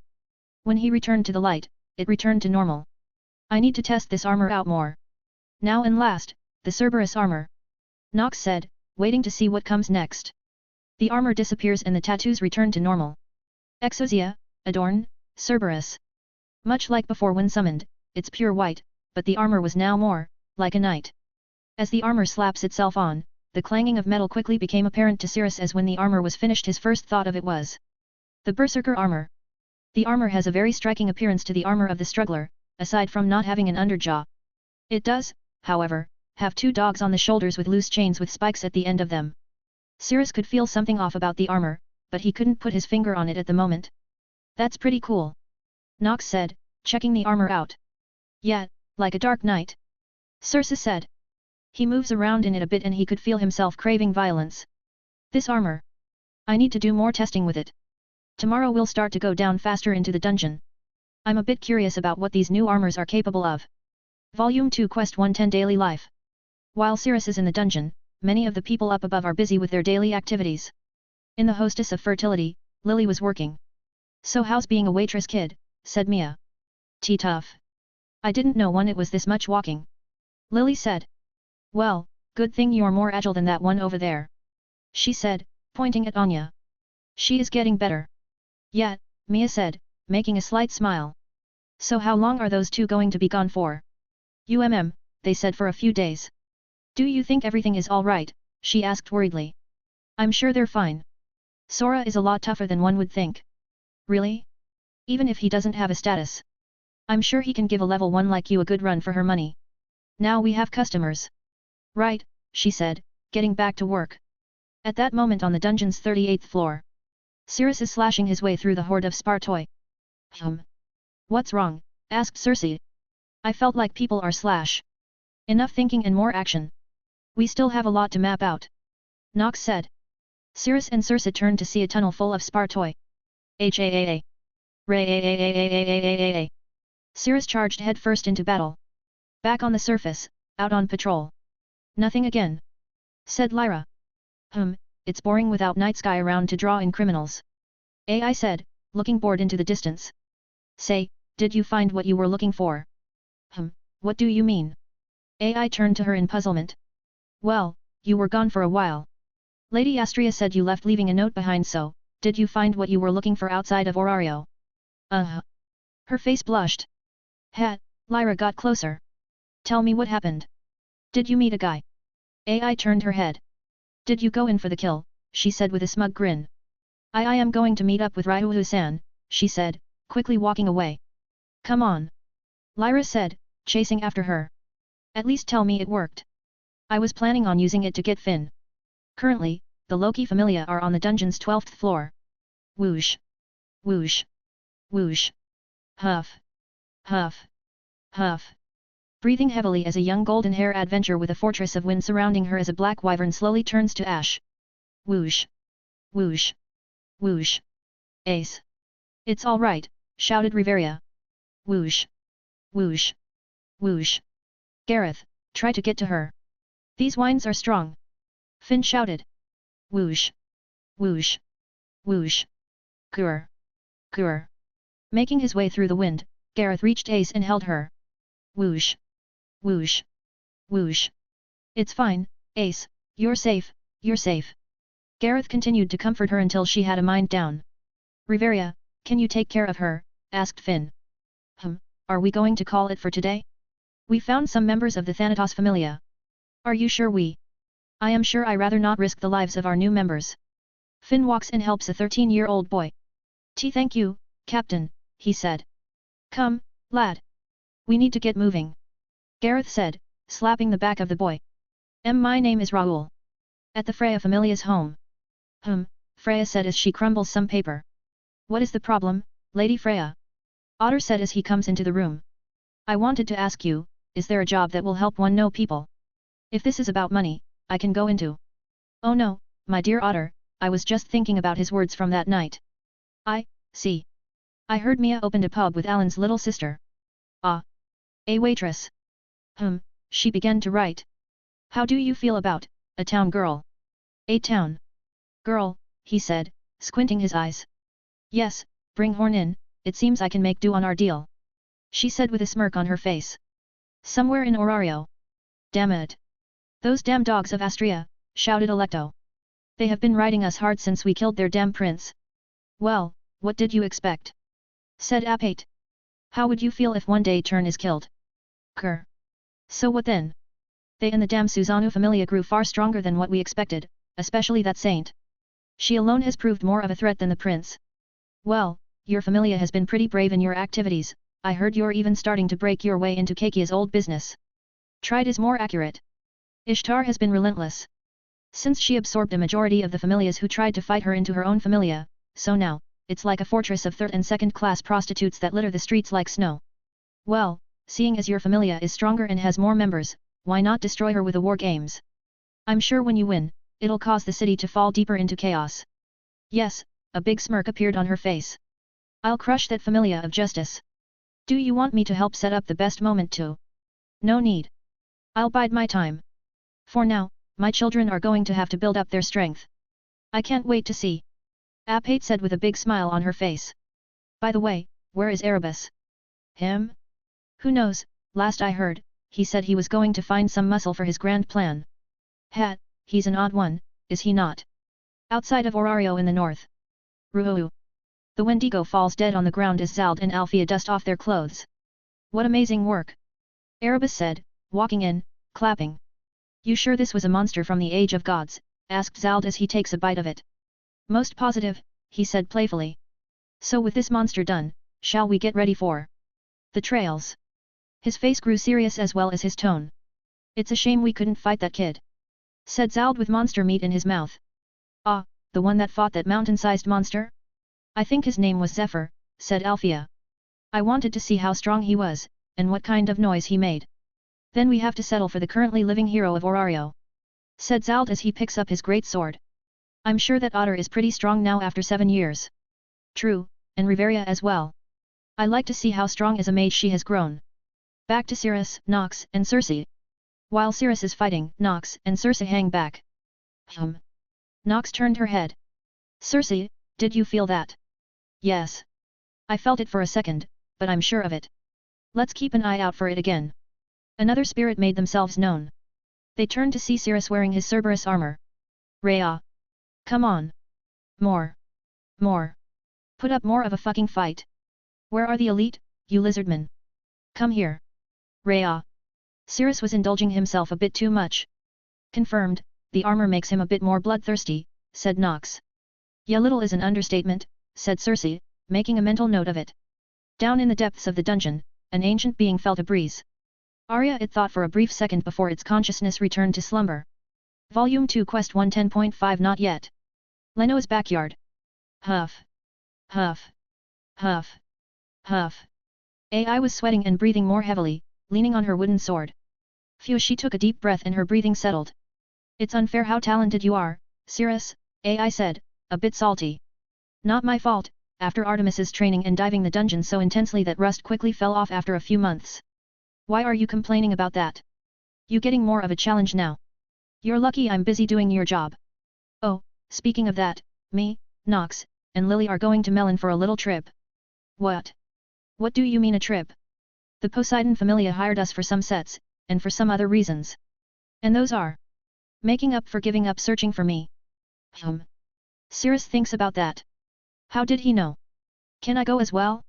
I can be like your security, she said with starry eyes. Maybe we could even go to the beach and have fun. Ah, well, he thought about how it would go. He wanted to see her at the beach, but he had other plans for her. Maybe some other time. I will make it up to you later. She had an angry look on her. I want to help you with your defense. It's sloppy. She gets back into her stance and holds her wooden sword up. All right. He puts his wooden spear up. You have 5 more minutes before you need to go. That's enough. She charged at Cirrus as he goes on the defensive. Yeah, the goddess festival is the way to go, plenty of stuff and huge crowds to hide to give us privacy. It is still a couple of months away in early November. Volume 2 Quest 111 Summer Day. 3 months later and summer was ending. Ah! The beach, said Lily, running around. Don't run too fast, shouted Nox. Come to one Yoru, let her have fun. She's a kid, actually. Have you played at the beach? Actually no. Just the sand. Well, why not enjoy yourself? Cirrus said as he sits on a lawn chair with a drink in hand. And what about you? Circe is with Lenoa making potions. AI is on patrol. Are you just gonna sit there and drink with Poseidon? She turned her gaze to Poseidon, who was next to him. Hey yo, he said. Yes? I had enough time on the beach, as you know. Ah, right, well fine, just don't let this god try to give you alcohol. Come on, he's old enough. 15 is a good drinking age. Plus, with his immunity rank, he'll be fine, said Poseidon. She stared at him before going to get Lily. Pretty good disguises Sora, Poseidon said in quotations. And once again I'm sorry about It's fine. I was the only one capable of getting near it and killing it. If it had escaped, it would have killed many people. So no need to beat yourself up on it, especially from what I heard. You tried to look for me for 6 months scouring the sea. Still. I didn't think you would be gone for 4 years, I would have taken Nox, but, her eyes were like the world caved in and she was desperately looking for a light. Sorry to make the mood so sad, say I heard you are a musician now, right? You even played in a god's banquet. So how was it? Did you see Freya? I did, and many more gods with their children. Apollo was, kinda well. Ah yes him, yeah he's a very, shall we say, putting it lightly is, passionate. Cirrus knew of Apollo and some of his myths. He really was a passionate god, a little too passionate of you to ask a mythologist. Several strings of lovers all never had a good ending. Poseidon glances at Cirrus a bit. What is it? Is it something on my face? Cirrus could feel his eyes on him. Cirrus looked to see Poseidon staring at him closely. No. I just thought, you looked like someone I know. Of course he knew them. I heard from Fels and Auranos that my biological mom and Hera looked like each other reflections. I'm sure I do for a god who has walked the world of Gakkai for so long. I'm sure you have seen many with my face. True, but oh well, it's been so long to pin it down. He returned to his usual position as he drinks from his glass. Oh, by the way, I forgot to ask, did some of the Amazonas, Poseidon asked, looking a bit fidgety. They did. Ah fuck, he shouted, knowing he had some grandkids. It was nice of you to invite me here, Cirrus said, moving this conversation along. Ah, well yes, seeing as summer was about to end and the beach is empty, I figured why not bring him and let him enjoy some peace and joy? Orario has peace but I figured that would end with a knife to the back so. Ha ha ha. Yeah, it does have that, thanks, you have some alcohol, right? Poseidon smiles and rummages through his bag and takes out a bottle. Of course.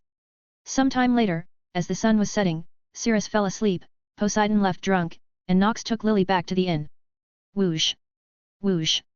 The sound of the ocean tide coming in and out, how relaxing! Asterisk. Who's talking? Asterisk. Cirrus slowly opens his eyes to see an older woman with ruby eyes and grey hair. Could I help you, miss? Cirrus said, getting up to find he still had his sunglasses. Oh, dearie me, I was hoping if you wish to buy some of my wares, she said slowly, getting a seashell bracelet. Sure, Cirrus said with a smile. How much is it? 10,000 valis. Oh well, that's... Cirrus had to stop and process that amount. See, can I ask why it's so expensive? It's for my grandchildren.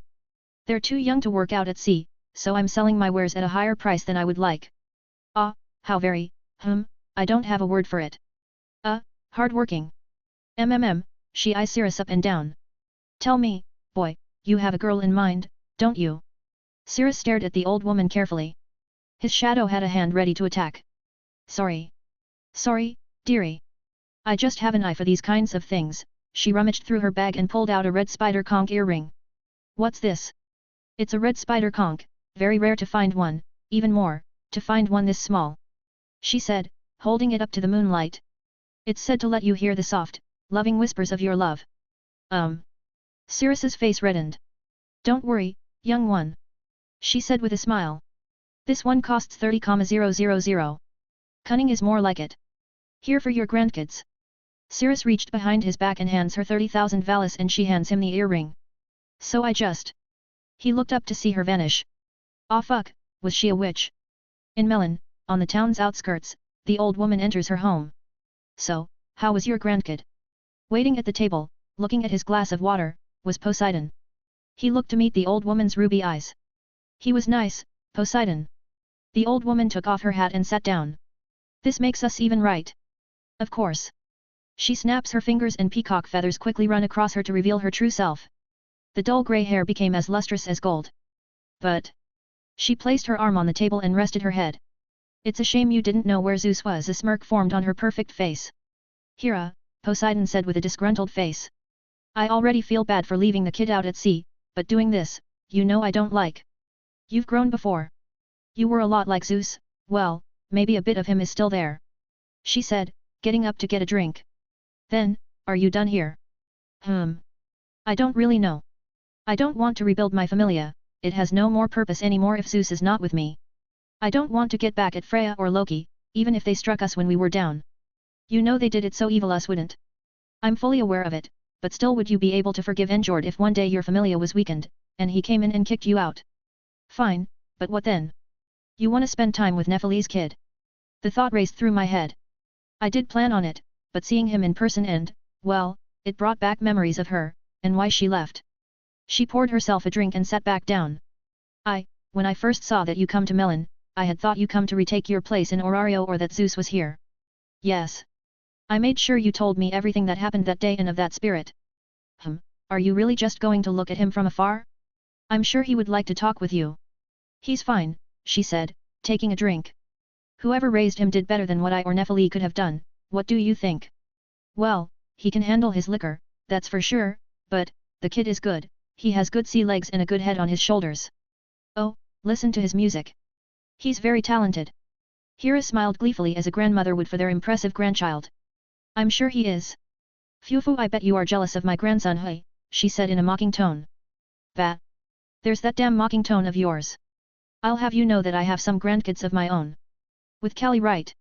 I would need to look into them, but nevertheless, they will be strong. As strong as my level 7 grandchild with 2 sprites contracted with him, she said with a shit-eating grin. I should have kicked you out of Melon. He said, downing a drink.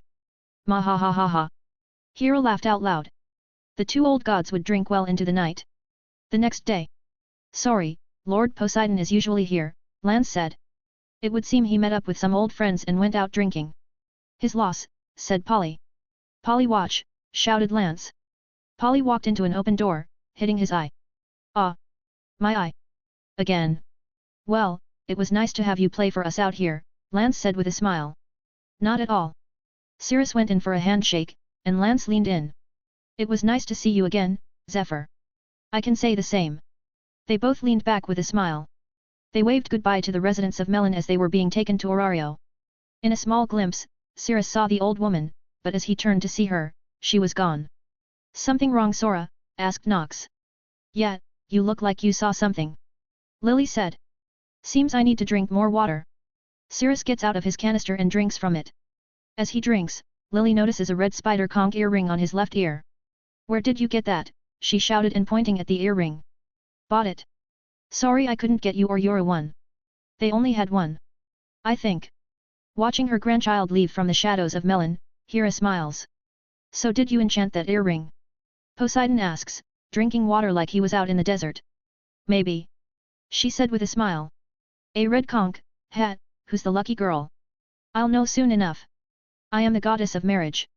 I'm sure whoever he picks will be just fine. Bahahaha. I didn't know you can tell jokes. Poseidon laughed as he walked away. Lucky you're good friends with Zeus. She said, pulling out a purple conch. I may not be as skilled in magic as Freya, but making something for keeping in touch with family is easy enough. She touches the conch and a small divine window popped up and sound started to come out of the conch. Now let's have a look into your life. Volume 2 Quest 112 Cloudy Day. 7:37 am. Cirrus wakes up from his 7-hour sleep. He gets up and puts his usual gear on. He trains in swordsmanship, spearmanship, archery, and magic for 2 hours. Huff. Huff, he looks to the sky and thinks. I haven't used the shield in a while, did I outgrow it? Maybe tomorrow I'll see about it. He goes back and takes a shower. Washing away the sweat of the workout, he dries himself off and gets ready for his day as a musician. Putting on the sunglasses, a scar appears on his face. He sweeps back his hair and messes with how he stands and walks seamlessly as though he slipped into another's shoes. Good. He goes to check on Nox and Circe to find them still asleep in bunk beds. Didn't think Nox would want this. Oh, well. They're both asleep, Nox won't be up for another hour and Circe for 10:41 am. Walking through Deadless Street. Cirrus was humming his way as he walks through the complex area of Orario. Left, up, down, right, left, up, down and right. Cirrus knocks on the door 3 times in a rhythm. The door opens wide, and Lily jumps at Cirrus. Morning Sora, she said. Morning Lily, are you almost ready? I just need to lock up. As Lily closes the door, Cirrus could see how frugal her home is. Right then, let's be off. Yura will meet up with us at our spot. 12 p.m. Sorry. Nox said. Miss Yoru, were you doing your makeup? Lily said. Phew, how kind of you to think I need makeup, she said proudly. They soon began to play. Cirrus could see familiar faces in the crowd. It seemed this will be another day. 3:49 p.m. Taking a break, Cirrus is approached by 2 people.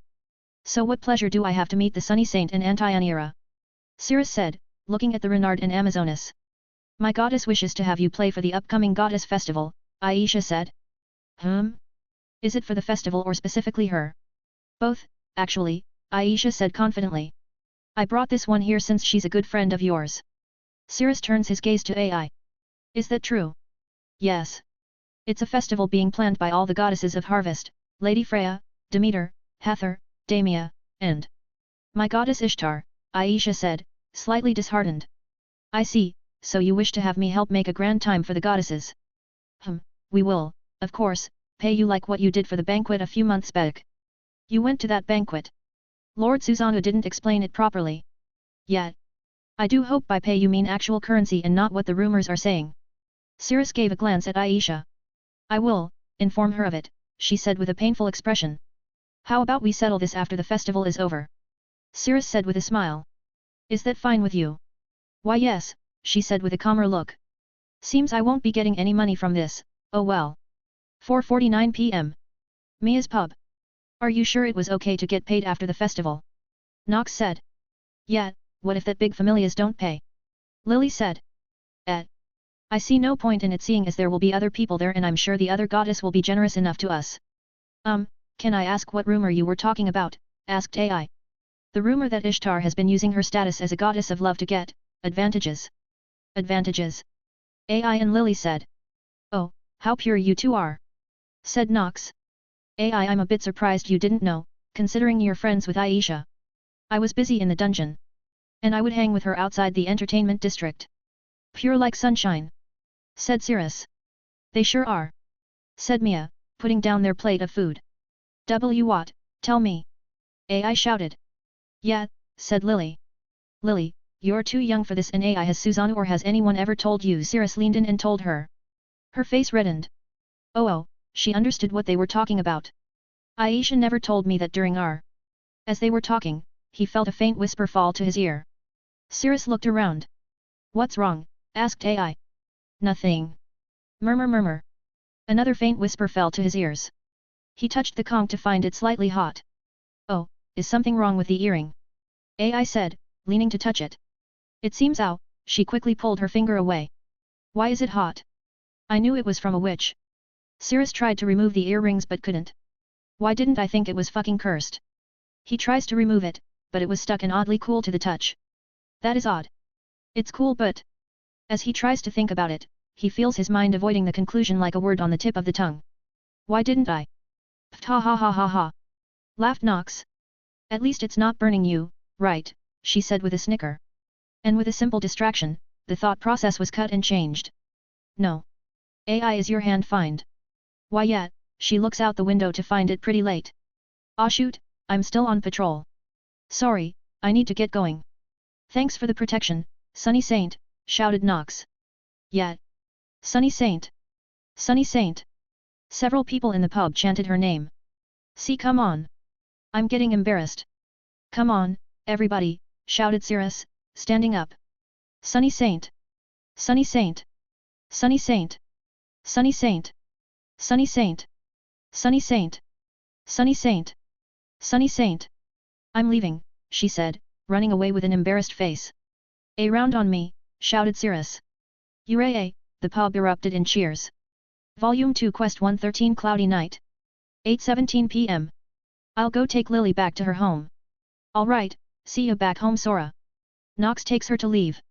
Walking through the streets carrying Lily, he had many eyes on him, but as soon as he entered Deadless Street, several of them left except a few. Oi, one eye. Cirrus stopped and looked to find some thug-looking people. Hand the girl over. She's part of our familia, said one of them. No, he said, putting a magic item from the shadows of his sleeves on Lily. You sure about that one eye? They surrounded Cirrus. You really want to mess with some adventures? Tell me why should I? As far as I know, you are some street urchins trying to sell a child, you can't be doing it in the name of Peenia since if it was, she would beat you black and blue so, Cirrus gave a sharp glare to the leader of the group. Leave. He jumped back from the glare. We're from the Soma Familia, and there's been a change in leadership. So hand us our Familia member, he shouted. A change in leadership, hey? Was it Xanis Lustra? I heard since he took charge when he became level 2, the Familia as a whole has gotten more organized, shall we say. In all honesty, it's far better than having so many of your Familia desperately looking for money, but yet seeing you lot here I guess some things don't change. So you know the goings on in the Familia, hey? No, just hearsay. Oh? Then how about what we are going to do to you if you don't hand? As they were talking, Cirrus made a run for it escaping into the labyrinth construction that is Deadless Street. Shit. Go after him. They all chase Cirrus through Deadless, leading them deeper and deeper into the streets until eventually heading into a dead end in the sewers with only the moonlight illuminating the wet and smelly area. Huff. Huff. Got you now, you piece of shit, said the leader. I can say the same for you. You did a good job following me here. What makes you think you're the one leading the charge, hey? We caught you at a dead end, said one of the Soma thugs. I knew you were thugs, but I thought you at least were street smart. I mean, you can see the obvious difference between us, right? Huff. Huff. What the hell are you? Johnny. TTT the guy is not even winded, said one of them. Congratulations. You were the observant of the bunch. Sadly, you're with these thugs. So what, they draw their weapons. We'll kill you and pocket everything on you. Is that so? It's a shame then. As a bundle of clouds covers the moon, it covers the area in which they were in pitch black darkness. Get. Smack. Bam. Smack. Sounds of fighting filled the leader's head until... Smack. He was dealt with as well. 9 p.m. Cirrus arrives at Lily's home and puts her to bed right after he takes back the magic item. How handy, eliminating sound and smell.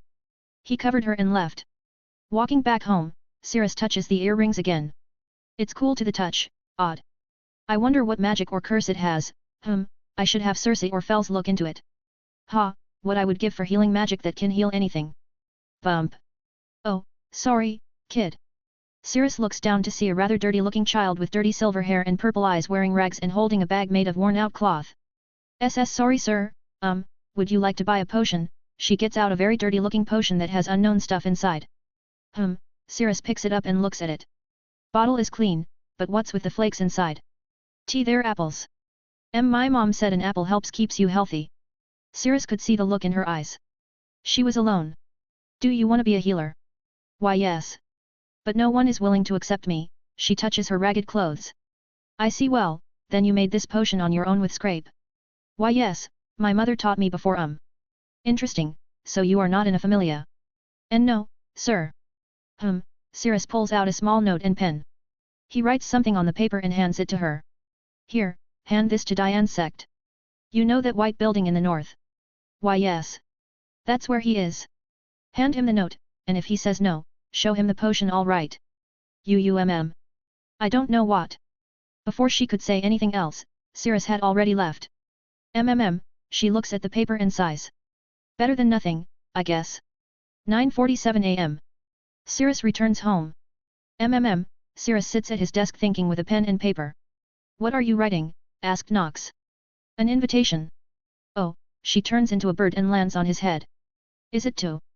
Yes, to AI. I'm finally going to cash in that deal we made. A grin forms on her owl face.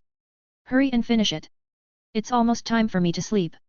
Make it simple and direct. So there is no misinterpretation, all right. He quickly writes it and hands it to Nox, and she flew off to deliver it. Now the earring. I wonder if I can click. Remove it, seems like a rather odd item. I'll need to really have it looked at. He eats dinner and works on stuff well into the night and takes a shower. How long does it take to deliver a letter? Cirrus thought as he was still up waiting for Nox. Back in Melon, around when Cirrus removed the earring. What an interesting way you decided to live. Said Hera, looking at the feed. I felt sorry for those thugs. They'll never leave Deadless now. She gets up to get a drink. But to think you would fall for that Renard, she pretty, milky white skin, good bust, hips, hair as white as snow along with fox ears, well, I hope she likes the matching earring. In the Susanoo familia's home, AI was taking a bath. What a long day, she looked at the finger that was burned by the shell again. Why was it hot? He said it must be a curse or something, I'm sure he can take care of it. She let go of her thoughts and enjoyed the warm bath when she felt something hard in her hand. She lifted her hand to find a blue conch similar to Cirrus. She examined it to find it looked exactly like Cirrus except blue. She was going to put it somewhere, but the thought of having matching earrings was thought she wanted to entertain longer. Wearing it once shouldn't be anything serious. I see Kushida wear earring plenty of times before. She got the earring and... Click. She looked into the water's reflection to find it matched well with her hair. But how to hide it? She messes with her hair and found putting it to the right hides it very well. It looks pretty. 10:37 p.m. AI gets out of the bath and hides the earring with her hair. When she got to her room, she found Nox waiting for her. Nox? What are?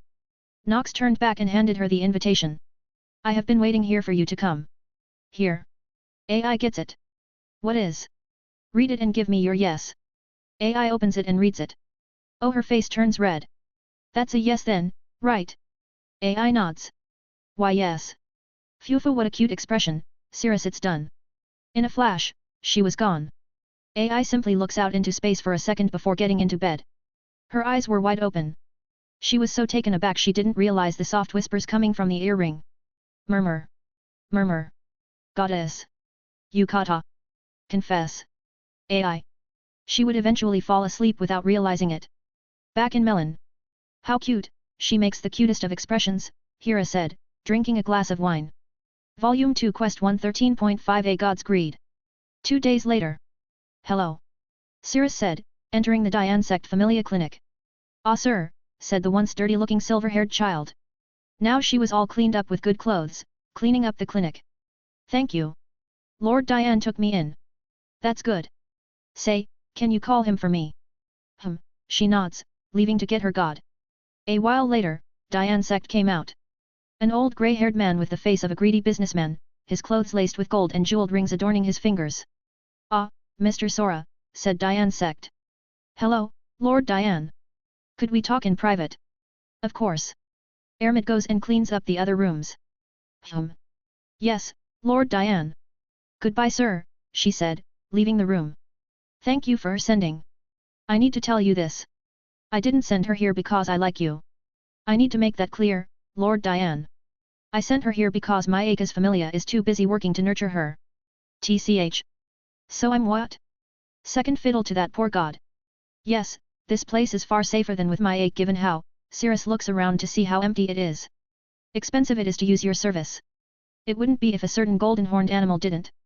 Cirrus's eyes sharpened. I hope you aren't going to bring up the fact that I, in my good gracious looked the other way when you were supplying. Cirrus walked in close to him and said quietly. Evil us with potions. I was surprised to learn that they weren't, in fact, actually stealing from you. Cirrus would have dealt with Diane like any other person of evil us, but Diane was a god of medicine, a very, very greedy god at that. Cirrus knew he and the city would get more out of him under his thumb than in heaven. Even if he was expensive, he was still a healer. You little shit, how long are you going to? Until I feel like it. Owing me is the least you can do. If any of the other gods found out, they would have lumped you in with them. Grr, he clenched his fists tightly. His own greed led him to supplying evil us, they simply offered him money he couldn't refuse. You better not let one of those fanatics come here, got it? Of course. Take care of Ermit and stay away from sketchy individuals. Then why are you doing here, brat? See. Tell Ermit she does well. Cirrus takes his leave, leaving the clinic. Diane watched as he left and took a deep breath. Ermit. Come here. I'm going to teach you medicine. Volume 2 Quest 114 The Goddess Festival Part 1. A month or two since Cirrus gave AI the invitation, the hero elegy has come about. The hero elegy was 1 week before the Goddess Festival, and it held a very important place in the hearts of the citizens of Orario. It was the day you mourn and honor the heroes who fought off the monsters in ancient times and to remember those who perished within the dungeon. This was a day even Evilus and its fanatics and gods wouldn't try to disturb it from how sacred it was to the mortals of Gakai. Are you not gonna put a candle for anyone? Nox asked. Just one. He holds the candle in his hand. Now that he gained more experience in this world, Cirrus felt a faint connection to his late mother. The reason she left him made far more sense now, and it saddened him deeply. A mother who never saw her child grow and a son who only remembered his mother's parting words and expression. He would only grow to understand her reason more as he grows older. And what of you, Yoru? Cersei asked. I'm sure you lost friends to monsters and the like. I did, maybe I will make a little shrine to honor them, and you little witch. Nox said with a smirk. Stop calling me that. One customer said that and now everyone is calling me that. And yes. I do, a friend who died saving me.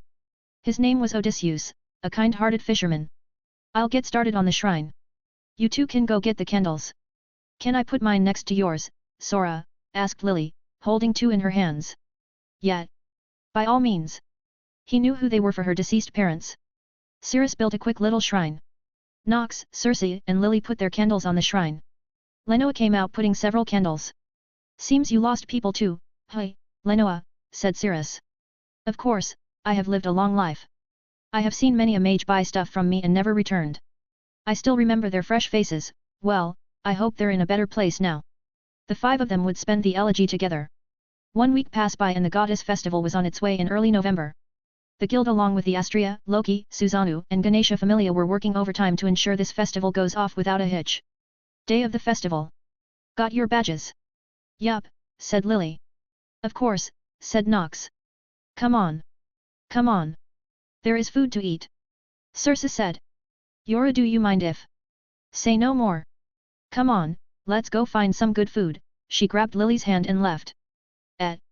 Lily said before she was yanked away. Sora. She shouted out. Sorry. He waved to her as the three of them disappeared into the crowds. Sorry, Lily, but this day I will be spending it with someone else. Walking through the streets, Cirrus had a bit of a spring to his step. He finally was going to cash in on the deal he and AI made. He readjusts the way he walks back to how he normally walks, his back straight with a nice attire for the occasion and for the performance he was hired to do. Arriving in the east at the store Facilis, there he waited until he heard a familiar excited voice and face. See I Sora. AI shouted, waving at him in the yukata. She looked beautiful in it, her snow-white hair was tied up and kept together in a bun with a hair stick. Cirrus had made the yukata from material both in and out of the dungeon. He learned to make it by buying several yukatas from merchants and essentially reverse engineering them to have an understanding of them.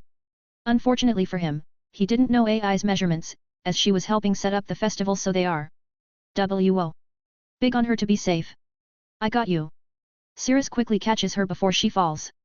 Thanks, she said with a bright smile and blush as Cirrus helps get her up. No problem, sorry the outfit is rather big. I did my best trying to make it fit, but it's fine, she said, showing it off. It's really well made and comfy. The yukata was primarily blue with the purple lotus as the design. Hold on a second. Cirrus then begins to sew it to make it fit as much as possible. His fingers were dexterous enough to not prick her. You're pretty good at this. I should be. Took me months to get this down and more, and there it should be good. AI touches and messes with it to find it fits well. It fits perfectly. Can we get going? I want to see the stalls. Of course, let's begin our date. Cirrus said with no hesitation and red ears. She said with a look of excitement and some nervousness. From a distance, Kaguya and Susanoo were watching from afar. Grr. It's that damn bard, said Kaguya. Nothing good ever comes from a bard, said Susanoo. They even have matching earrings. I want to punch his face in for making a move on our little AI. I should have given him a good talking to back during the banquet. If he does anything, I'll be sure to cut his fingers off. Kaguya said, ready to draw her weapon. Before we go, here. Cirrus hands her a badge. So we can eat whatever we like from the stalls. Are you cheapening out on me? She said with a look on her face. Of course not. Do you think I have not saved up enough for today? Well, you do always go to that pub, so I don't spend that much. You buy their expensive liquor. My immunity is high enough to handle it, yours isn't. But don't mind that. I'm not going to have a drop of it today. I want to remember this day perfectly. AI looks away with a blushed face. Your damn cheesy lines. They both walked to the festival chatting, but from afar Susanoo and Kaguya watched like a falcon. Up above, Artemis was also monitoring Cirrus. This is just to keep him and his D-date safe. Yeah. That's it, she said to herself. Behind her, Rithusa was with her. I hope this all ends well. I'm also very concerned for Lady Artemis. I'm kinda hungry. While walking with AI, Cirrus could feel some eyes on him. There are many eyes on me. Is it too much to get some privacy? AI wanna get away from prying eyes. Cirrus whispers over to AI. She remained silent for a while as her ears twitch. Let's hold tight. Cirrus links his arms with hers and moves through the crowd. Damn it, they're trying to shake us off, said Kaguya. After them. Up from above, Artemis had her eye on him, but from a much greater distance. Seems I was too close. Susanoo and Kaguya aren't skilled enough in hunting to hide their presence. I have taught him well. Rathusa said, following Artemis, thinking of the food the rest of the familia are eating. Volume 2 Quest 115 The Goddess Festival Part 2. Escaping their followers, Cirrus and AI enjoy the festival. These stall foods are pretty good. AI said, stuffing her face full of food. Can I get one more bag? Cirrus said. Sure thing. Despite having shaken Kaguya and Susanoo off, Artemis was another story. He could still faintly feel her gaze on him, but she was too far away to pin down. Say you were born in Orario, right? Yeah, I guess why. Well, you must know have gone to this festival plenty of times, right? Not really, back then I was too young and well I had no one to take me, plus it was ripe full of crime, so they only celebrated the hero elegy, and well since I was 7 I was busy with other stuff. Haven't you been to the festival more than me? Cirrus said looking at AI. I was in the dungeon the last 4 years fighting hordes of monsters to come and to find you. Before that I was in the dungeon again making money, so this is my first festival D-date, she said quietly and with a blush. Well, I'll be sure to make it memorable. He said, smiling at AI. Stop teasing me, she said, hitting him. Cirrus could see from the corner of his eye that her tail was wagging rather fast. Speaking of being born, where were you born? I know you came from the Far East, but nowhere specific. I was born in Fuyakusa village in the north of the country, where it's perpetually winter. My family, the Shirakusa, are the village heads who serve under the Empress, Lady Amaterasu. We don't serve directly to them as we are servants of the Gajano who are known to do, unsavory acts? I would assume so based on how effective Kaguya is in battle. That was one of the few things they share in common, but if told they even have stuff in common, both would vehemently refuse to accept such a fact. Yes, that's the more polite term, so since I was the youngest of the family, I wanted to see what else lay over the sunrise and sunset, and so I had asked if I can join the Oceanic Samurai under Lord Susanoo. Of course, I was 1 year too young to join, but Lady Kushida took me in and started my training early. Lord Suzanu's familia was the only one that could garner strength as they were most active on the sea as a kind of guard for the nation defending against invaders, but Lady Amaterasu has come to a peace treaty with the nation, Chiang. Oh? I can kinda guess where this is going. She nodded. Soon he was replaced by the 7 gods of luck, who now run the trade and security of the nation. Suzano was furious, and so when he went to confront Amaterasu about what his familia was going to do now, she said that they will serve as bodyguards to her familia.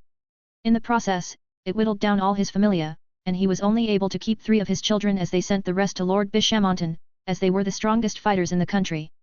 God damn, what the actual fuck? How? I know politics are a shitstorm filled with shit outcomes, but my god, those gods must have lobbied to whittle him down. That is the only way possible. That must have been hard to take in losing your children.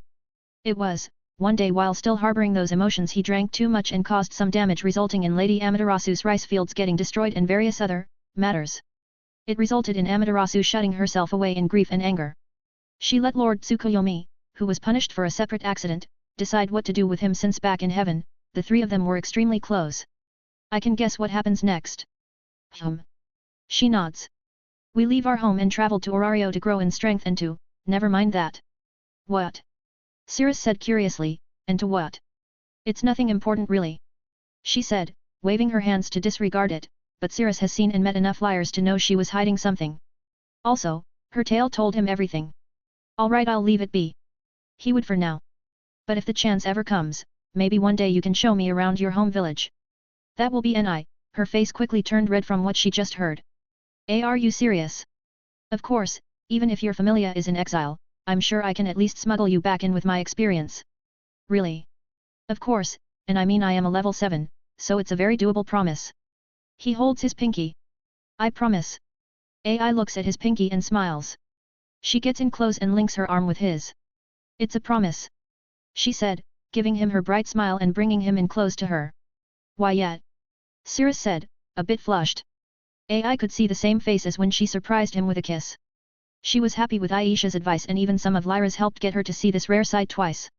They continued to walk around for a while, talking to one another, arms linked, enjoying the festival. What's your favorite color? Asked Cirrus. Purple and green. Yours? Blue and black. Birthday? October 5th. Yours? May 15th. Food.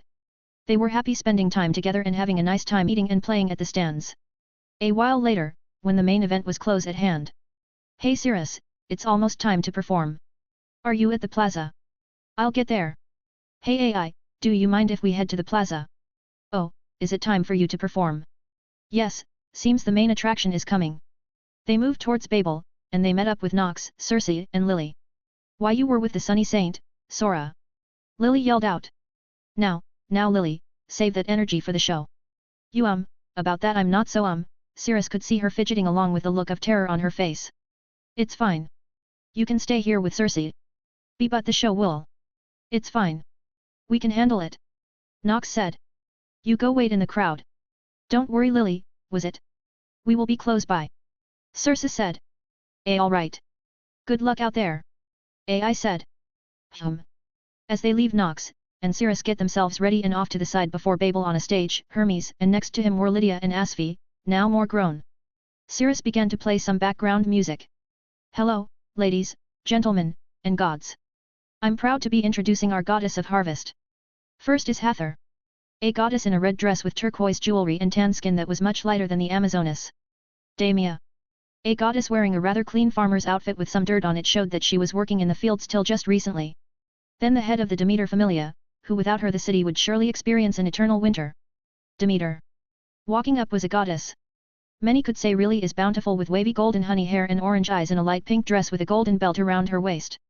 Seeing who was coming up next, Cirrus changed a bit of the music to make Ishtar stand out more. Job is a job. Then the head of the red light district and the Ishtar familia. Ishtar.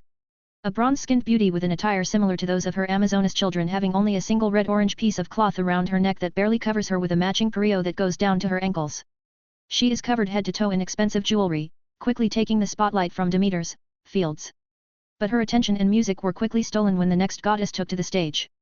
And last but not least, the goddess with the strongest familia in Orario. The goddess of the Freya familia. Freya. Walking up stage, Freya with only a crown of flowers making a kind of veil with a white dress and green shawl and a golden choker, her simple attire left many breathless. As they all sat down, many could see them talking amongst themselves, except Freya and Ishtar, who did not speak with one another. Now, our special guests. Orario's famed bards. Yoru and Sora, he points at Cirrus and Nox and they both wave.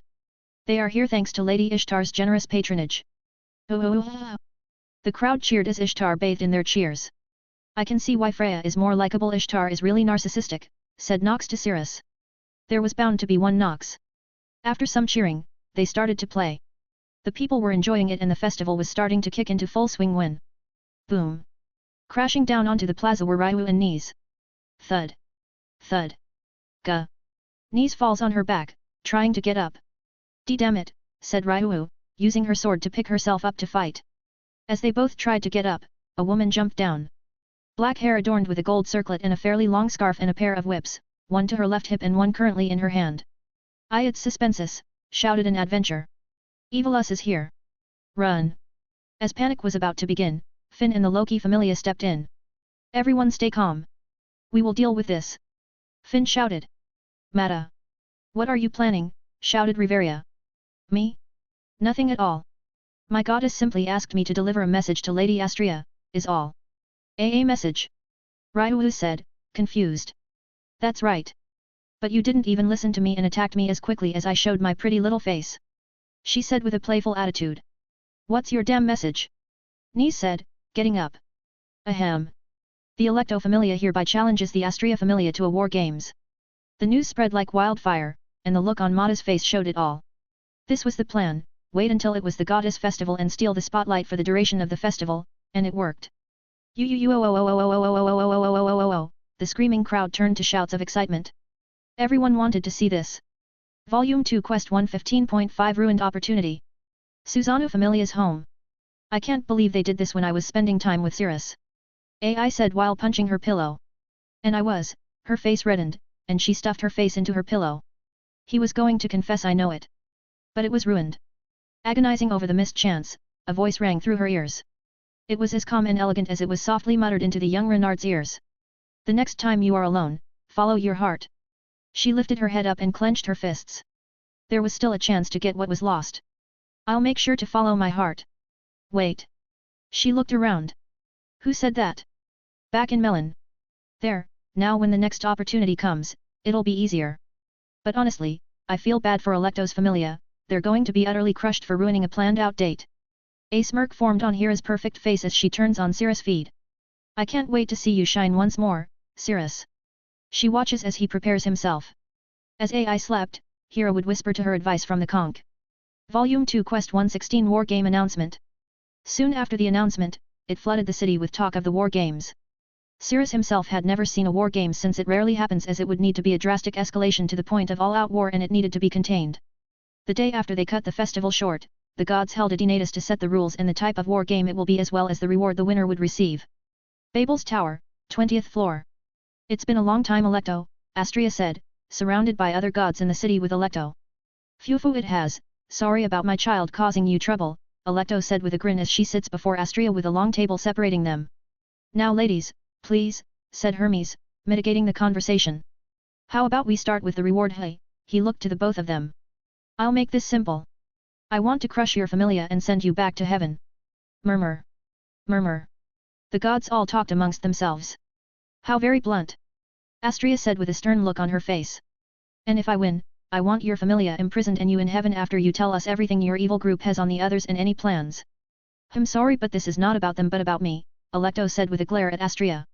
Fine, I'll leave the rest of Evilus out of it, but your Familia must disband and you must return to heaven. Fine by me. I will enjoy watching your children suffer. Astrea was getting angry. Many of the gods could see her clenching her fists in anger. If not for the table, she would have punched Electo right off her chair. Okay. Okay. That's enough trash talking, Electo. We wouldn't want Astrea to get violent, would we? Hermes said with a smile. Fine, so what type of fight would you want? I like a battle that fully shows my Familia's strength, like say, siege. No, we do not even know how many children your Familia have to have a fair match. Astrea said. But aren't most of your children third to second class adventures?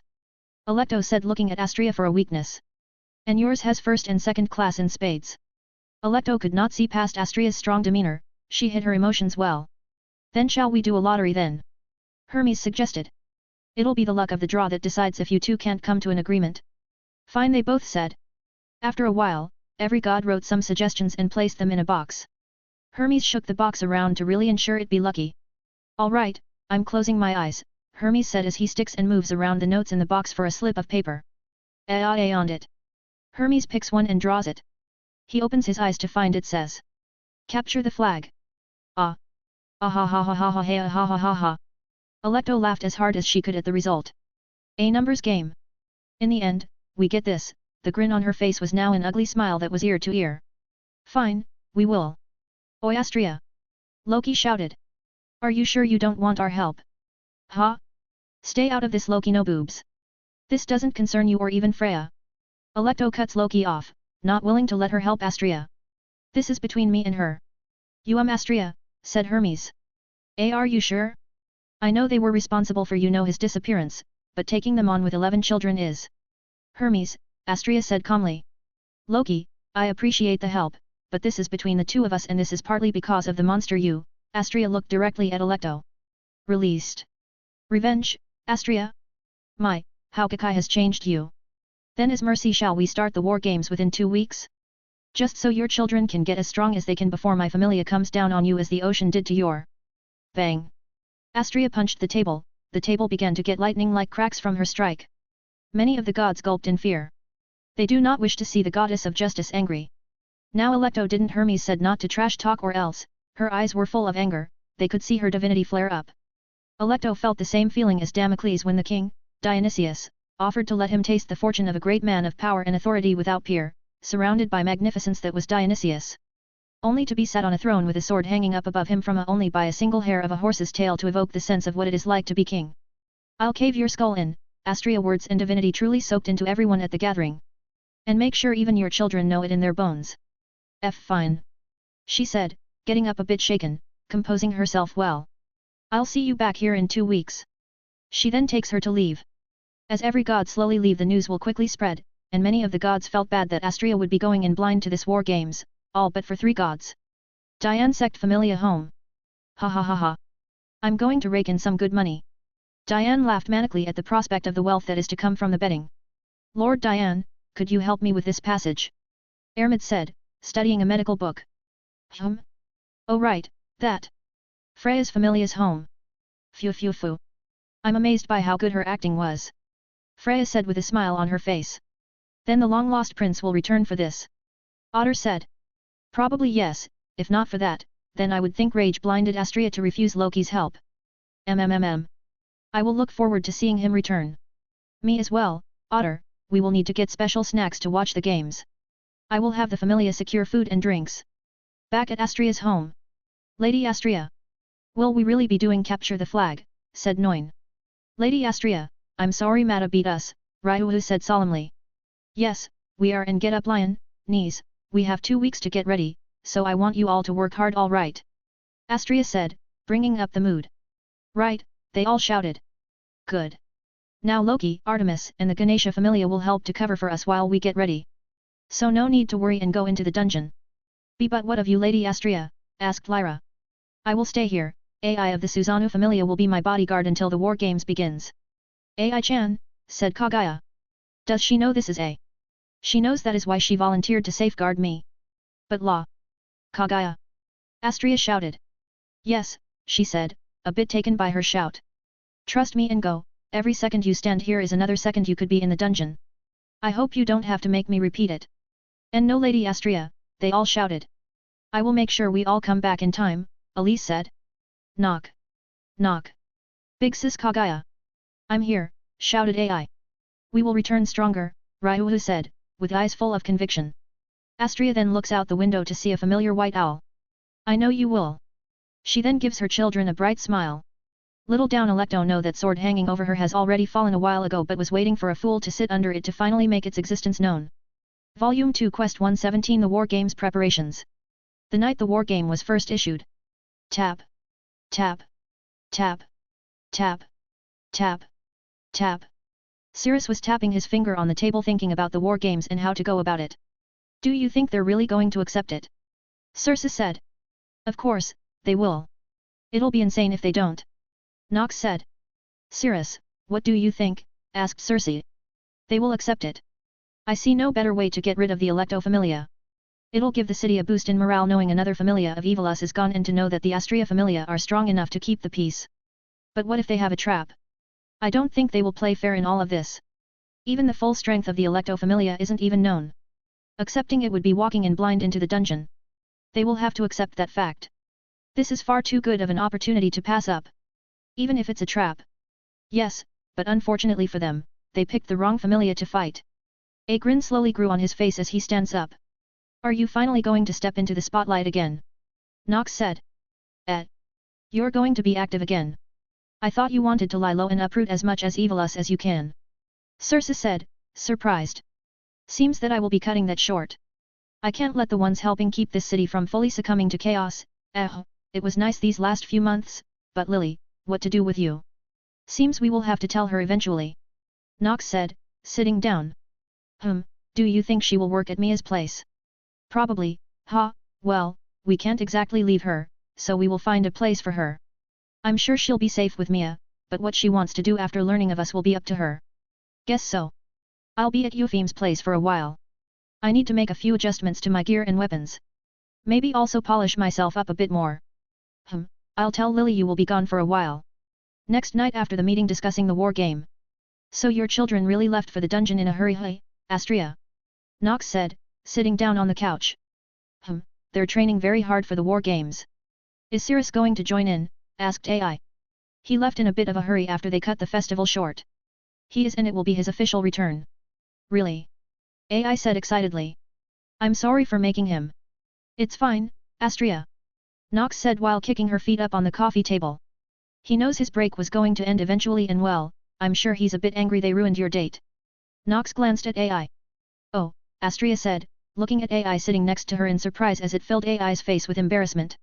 I can see why you left suddenly, AI. She patted her head. Why AI? Stop it. AI got up and away from Astria. They even have matching earrings too. Isn't that adorable? Nox said with a big smile on her face. Phew phew phew. Ha ha ha ha ha. No. AI runs away from their teasing. If you're gonna go to sleep I suggest Cirrus's room. Astria shouted. He has a room. AI shouted in surprise. 13 days later. You all have grown stronger, Lion. Your stats are above D rank, so this war game could get you to level 3. If only I could achieve it within the 2 weeks. Don't worry. Lion, you're with me, we'll take them down. You idiot, we should aim for their flag. There's no way we could take on their captain, said Kaguya. Who are you calling an idiot? I am the captain. Hey. AI-chan, said Lyra. What is it? I didn't get the chance to ask, but how was your date? Lyra said with a smirk. The moment those words left her mouth, Kaguya had her eyes locked on AI. AI. That damn bard didn't touch you, did he? She shouted as she grabs AI by the shoulders. AI could see a slightly manic look in Kaguya's eyes. I am not telling, she shouted. It's private. AI stepped back a bit, scared from the look Kaguya was giving her. Oh ho. So something happened, hey. Lyra said, getting AI's legs so as for her to not run away. Hi. Let go, she brute forced her way through their grips and ran for the door. Come back here, AI. Kaguya shouted chasing after her. You know it's hard to believe she's 2 whole levels stronger than us. Said knees on the couch. We should have fallen for her diligence, Ryuhu said, taking a seat. Stop bullying AI for now, said Astria. Kaguya stopped where she was and turned to her goddess. Sorry Lady Astria. Kaguya bowed as she apologized. Good. We got word that the war game will be held out on the west side of the city in the open mountainous terrain. The guild even told us where our flag will be stationed at. Astria then laid down a map of the plains in detail. Where did you get this? Asked Kaguya coming up next to Astria. These are extremely detailed. Did you go and map it out? Oh no, a friend of mine did it. I just got these a few days ago, she said. You're really skilled at cartography, Circe. As they were studying the terrain, the next day came by quickly and the war game officially starts. Out on the field where the war games are being held. Oi! Get up, it's time, said Nox, jumping on Cirrus's head. Cirrus opens his eyes wearily from his nap. Cirrus stretched his limbs. I'm going to miss being able to sleep in. You don't even do that even when you're on break. It's not about doing it, it's about having the leniency to be able to sleep in without worry. No, I think it's about actually sleeping in. Oh, speaking of sleeping in. Hey. Circe. Are you going to join us or watch with Lenoa? You know full well I much prefer the comfort of the alchemy shop. I am not a fighter, I am a supporter. Ah, really? Don't you want to be famous along with me and Cirrus? I think I would be more useful to him if I'm not known about the whole city. Lenoa also agrees with me. Cirrus stretches his limbs. She is right. Your owl form is practically synonymous with me by this point or, well, I guess not anymore since it's been 4 years. That's fine. We all have things we're good at, just don't miss us all right. Not to worry, we're currently at Mia's pub. Ah, man. Is she having the pasta special? Hold on. No, that's tomorrow. Dope. Cirrus sits back down on a stone throne he and Yuffie made with Astria's emblem on it with the flag for the wargame. He simply lays there as there is no wind. Around him is a hilly terrain. Man, they are going to shit themselves in fear. Ha ha ha ha ha. I'm sure they are. Volume 2 Quest 118 The War Games Part 1. On the day the War Games began, the city was abuzz with the event. Several bars and venues were full and excited to see the game begin. Up on Babel Tower on one floor, several of the gods came to watch alongside Astria and Alecto. Auranos if we may, said Hermes. I shall allow it. His voice came from the sky. Snap. At the snap of their fingers, they opened several divine mirrors to show the combatants near the flag. The Astria Familia were gathered at the base of the hill that had their flag. Do you think we should move it, said Lyra. Astria said to simply leave it there. Said Elise. It's against the rules to move it, so the best we could do is go and find the enemy camp quickly. Someone should stay and guard this place. Said Nise. I shall do. Said Ryuu. Elise can even up the odds and Kaguya is the most skilled out of all of us. Are you sure you want to guard this place, Lion? Said Lyra. Your skills will be far more valuable in helping Elise and the others. As they all go over their plan, many others were watching from their divine mirrors. Freya Familia home. The match should start soon, Lady Freya, Otter said, handing her some wine. I can't wait for it to start, her eyes narrow in on the divine mirror looking for Cirrus but to no avail. It seems in the last 4 years he has found a way to escape my gaze, and even the divine mirror. Then he could already be on the battlefield. Now I'm even more excited. How will he make his grand entrance? Loki Familia home. Do they have a chance, Finn? Asked a young girl with golden hair and eyes. I'm sure they have something planned, Ace. We just have to wait and see. If only those damn bastards didn't get rid of him, they would have a winning chance. Said Gareth. Yeah, with that kid, I'm sure we didn't have to worry about them losing. Said Bara. Ace looked around, confused. Who are you talking about? Ah, it was an adventurer who disappeared 4 years ago. He was the second strongest adventurer in Orario. He was 2 years older than you when he got lost at sea, Loki said with Ace on her lap. What level did he reach?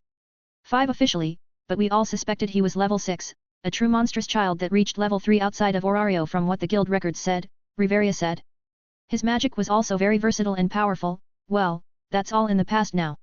I still remember the time he gave Otter a good run for his money, Gareth said, remembering the fight. It was quite a fight. Loki said. Ace simply sat there and watched the screen. Mia's pub. So, how did the order go? Asked Hephaestus. Very well, but from it, I learned one can always grow, and that one should strive for perfection. Eupheme said with an ambitious monotone voice. How long were you working on the special order you had to cancel all the orders you had? About. Excuse me, here you, said Lily, handing Eupheme some food. Food. She scarfed down the food. A lot it would seem. Yes. But the weapon is, well, you have to wait and see, she said, looking at the mirror. As everyone is ready, they all wait for the games to begin. All right, said Ganesha. The games shall start in 1. The Astria Familia got ready as they get into a running stance. 2. Their muscle begins to tense up. 3. I am Ganesha. They all quickly ran through the terrain, leaving only Ryuhu to guard. Turn or Mata, whoever comes, I won't let them get the flag, Ryuhu said to herself as she keeps a hawk's eye on the area. Meanwhile, within the barrier just a few feet away from Ryuhu. Do you think I can take a quick nap before anything serious happens? Cirrus said a bit sleepy. Probably, said Nox. Say are you sure you want to go through with this plan? I'm sure. He said, thinking about it for a second. It's about time for me to truly shine and walk into the limelight. I bet several girls are going to feel bad they missed out on this pretty little face, she said, poking his cheek. We're almost the same size. In the plaza in front of Babel, AI was watching as she was still on patrol. AI, I know it's interesting, but we must keep an eye out on the surrounding area. Said Kushida. I am. If anything happens, I could hear it, AI said, looking at the divine mirror. Say, where is Sora? She asked. Doesn't he play around this time? Something came up, but I'm sure we will see more of him, she said with a smile. She could tell something was up with her and him. By the way, AI. Kushida leaned into her ear. You know Lord Susanoo is also a god of love and marriage, right? She said, surprised. Why is everyone teasing me? Because it's rather easy and you make the cutest expressions. Back to the Astria Familia. So you got the plan? Said Elise. I still think it's a bad plan, said Kaguya. I'm not a huge fan of it. I mean, we will be in a bad situation if they catch us, said Lyra. Don't worry. If we move fast, it won't matter. Your great captain shall lead you to victory. Let's get going, Nee said, running on ahead. The others followed in suit. Hey! You are all supposed to praise me now. Elise shouted, chasing after them. Up on the hill, hidden by a barrier, Cirrus strums his guitar. You think I should work on a song? Oh? Are you gonna give your introduction some style? Said Nox. I mean yet. If it's not stylish, then what's the point of returning? Very true. Also, can't you see outside? No, when it's invisible, it goes both ways. Circe could make it to allow us to see from inside, but it won't be as strong. Volume 2 Quest 119 The War Games Part 2. The terrain in use is one that is very empty, aside from small mountains and cliffsides. There isn't much one could do to hide. The only way to move unseen is in between unstable paths along the cliffside. Keep moving. The faster we get to their flag the lower of chances Lion will have to fight them. Elise said as she leads them through the cliffside. Elise, this route may be the shortest but it's very crack, a piece of the path broke off falling down into the flowing river. Fragile, if we move too fast, Kaguya said, watching her step. Lyra, can you go on ahead of us to scout? Of course. I'll be done in a. Well, seems you were reckless in coming towards us on such a dangerous path. The Familia looked up to find Mata and several Familia members. Mata, shouted Elise. Sorry, but this is where you. Before she could finish her sentence, Elise drew her rapier and ran up the side of the cliff as she chanted. Arga. Arvana. Arvelia. Her legs, arms, and weapon are covered in fire as her speed was exceeding her level, catching Mata off guard and slashing at her, barely cutting her left shoulder. Everyone go now, shouted Elise. Kaguya quickly moved along with Lyra on her back and once they got to a stable footing, Lyra went off to find the flag while Kaguya ensured her Familia can get past the fragile path quickly, taking down member after member. Huff. Huff. Are you sure you want to be spending time with me? Mata said. Turn is already making a straight path toward your flag. Shut up. Elise moved in but was halted by her whip attacks. TCH. Did you ever think how we were able to find you? It was rather easy since a certain Familia are very skilled in information gathering. Is that so? From behind Kaguya had fought her way through to get to Mata. Shing. Cut. The sneak attack was enough for Mata to falter. Hey. Taking advantage, Elise quickly took her down, but it cost her Familia time, which they don't have to spare. Come on. Let's hurry, said Kaguya. Right. Elise followed Kaguya as she downed a magic potion. We need to hurry before. Boom. Damn it, that's where Lion is, shouted Kaguya. Back at the flag, Ryua was breathing heavily. Huff. Huff. Huff, she grips her sword tightly. It's a fairly strong magic taking down many of the third class and hurting some of the second class adventurers, but it seems this is where you fail again Gale. Turn said. No. I will stop you here. Ryua picks herself up. Fine, try as you might. Turn made a hand motion and several of the Familia went after Ryua. Hey. Ryua fought as best as she can but there were many who were on the same level as her and even above her. The only reason she can hold her own was because of the amount of training she put into her swordsmanship, fending and parrying attacks, and counter-attacking. Turn simply stood by and watched as Ryua was barely scraping by when he got bored. Keep her busy. I'm going to go get the flag. Sure thing Captain. Nu! Ryu shouted as she went for turn, but the other members attacked her. Damn it! Back at Babel, Alecto was laughing. Ha ha ha ha ha ha ha ha ha ha. Look how much your children are suffering. I actually feel bad about how easy this has become. Astria was looking directly at the feed. As Turn neared the flag, a smile grew on Astria's face. What's the smile, Astria? Have you lost your mind from losing so badly? No. I'm smiling because justice has finally come. Every god in attendance was confused by what she said, but as she looked at the divine mirror showing the area around the flag, they see Turn approaching and... Bam! Hey! He hits his face with something invisible. What the... was the thought of everyone watching. He had walked into something that could not be seen. Astria! Alecto shouted. Did you use divine barrier on your flag? She shouted in anger. Of course not. My child set it up, she said with a big smile. Why your child? None of them have barrier magic. No, but... As Turn touched what is in front of him, his hand slips through, and the barrier dissolves. Many who were watching saw as it slowly faded, leaving the flag on top of a stone throne. On it was one who they saw countless times in the city, the bard known as Sora, leisurely playing his guitar, and singing. Everything in this world leads to soul enlightenment. There is nothing wasted about our lives. The snow falling in spring. Moon hangs during the day. One with self and time? So what, let's get to the bottom line. If so, what do you fight for? You're denying your thirst. Now it's time to feast. Cirrus notices the cool breeze and turns to see them all staring at him. He gets up, putting his guitar to the side. Ryua was beaten and bloody looks to find the bard who she found unable to understand but enjoyed and respected his musical skills just leisurely sitting on a stone throne. Why you? Ryua said. Bard, did you join their familia to help them? Turn said, approaching Cirrus. If so, what could a level 1 even do? Many people watching shook their heads in painful acknowledgement except for people who had known it was Cirrus. Well, I figured I can come and give them a hand. After all, you lot ruined my performance at the goddess festival.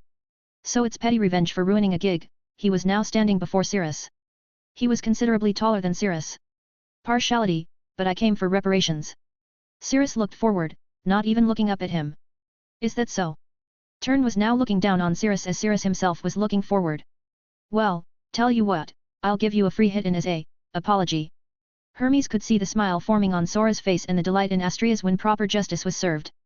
No, it couldn't be. He looked back at the divine mirror as Sora pulled back his arm and struck Turn in his chest. Bam! A thunderclap was all that was heard as Turn was sent flying back into the nearby cliff sides. Crash! Cirrus then begins to slowly walk down the throne as he has his hands on his sunglasses. Allow me to formally introduce myself to you, all of Orario. I am the masked prince, Cirrus Zephyr. He removes his glasses, and the scar vanishes. He combs back his hair with his fingers and he removes his shirt showing his back having the Astria Familia's emblem on it. Child of the Star Maiden, Astria, the goddess of justice. His magic circle appeared behind him. And I came to feast. Fear quickly ran through those before him and to those watching him. Their blood ran cold as he slowly walks down the stairs with a big grin on his face. The masked prince has finally taken off his mask and walked into the light, showing the world Cirrus Zephyr and his face that he longed kept hidden. The face that no longer resembled his mother, one he could say was his own.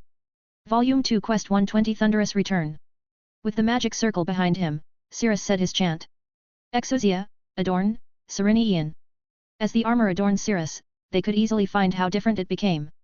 It had a free and battle-like look to it that covered his whole body, and its antlers were now more like the twisting horns of a spiral-horned antelope. Many who were watching were in shock from this revelation.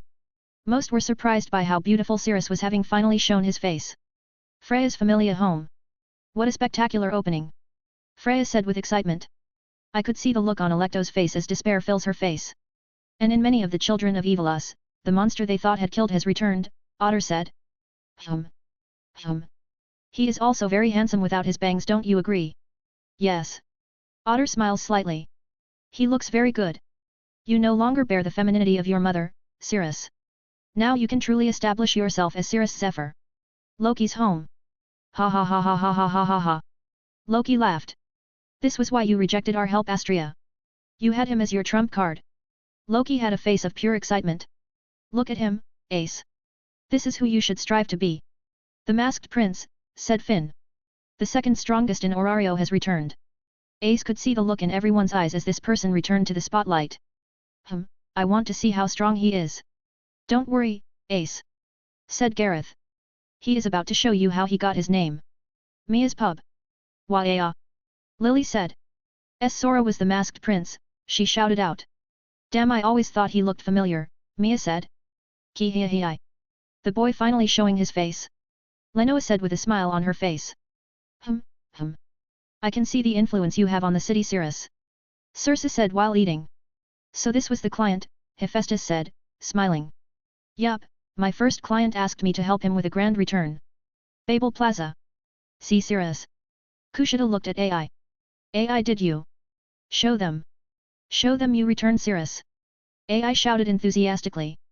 Kushida could see the red conch shell hanging off Cirrus's left ear and the blue earring hanging off of AI's.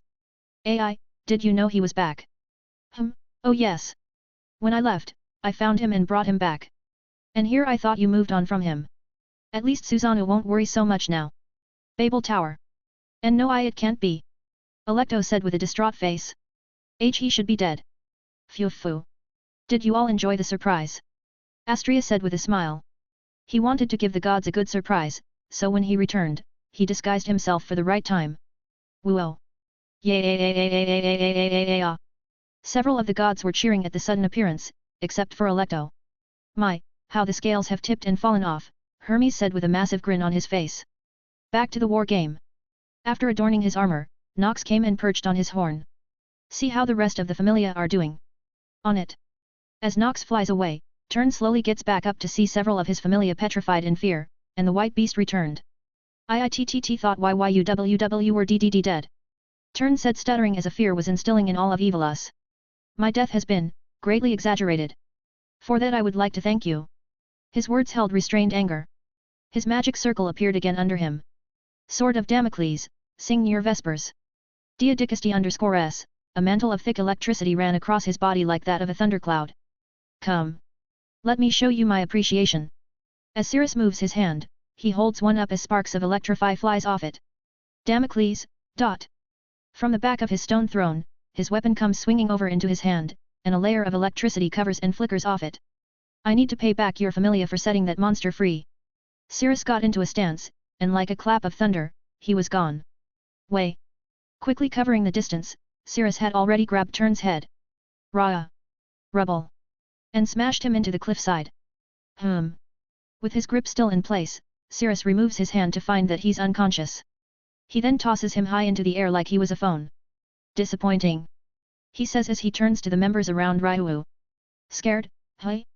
Let me take you to your captain. Boom. They all said as they all looked to find how high up they were in the sky. Why you? Said Ryuu weakly. Lady Astria and the rest of the familia mentioned you, but I didn't think. Rest up. I'll take it from here. He holds up his hand as his magic circle appears again. Sing your vespers. A bolt of thunder emerged from the magic circle and formed itself into a dragon. It climbed all the way to the familia. From up on high, the familia members watched as that dragon climbs its way to them. Ah! Said one of the familia members. I think I should be zzzzzzzzzzzzzzzzz. And swallow them one after the other before dissipating. Even his control of magic was starkly different from before, more refined and polished into art that left many awestruck. Here you go. He tosses Ryuu a health potion and walks forward. His armor disappears, and his magic circle appears again. I'm off to win the war games. See ya soon. Exosia, adorn, Stymphalion, dot. As the armor adorns him, he flaps his wings and quickly soars to the sky. He grabs the familia members he threw and electrocuted and continues to soar away. Whoa! Said Ryuu, amazed by how easily he took care of it. Many who were watching could see the anger Cirrus had for them. Phew. Oh my, look at that. It seems like the tide has turned. Astria said. I hope you didn't work too hard on all of this. Jeeger. That's cheating. How so? He is a member of my familia, and they did not declare him dead, only missing. It was your own fault you assumed he was dead after all. Many of the gods agree with her on this. Despite the 4 years missing, the guild never officially declared him dead, just missing. This is bad. Apate. You have to do something or else she is going to win by a landslide.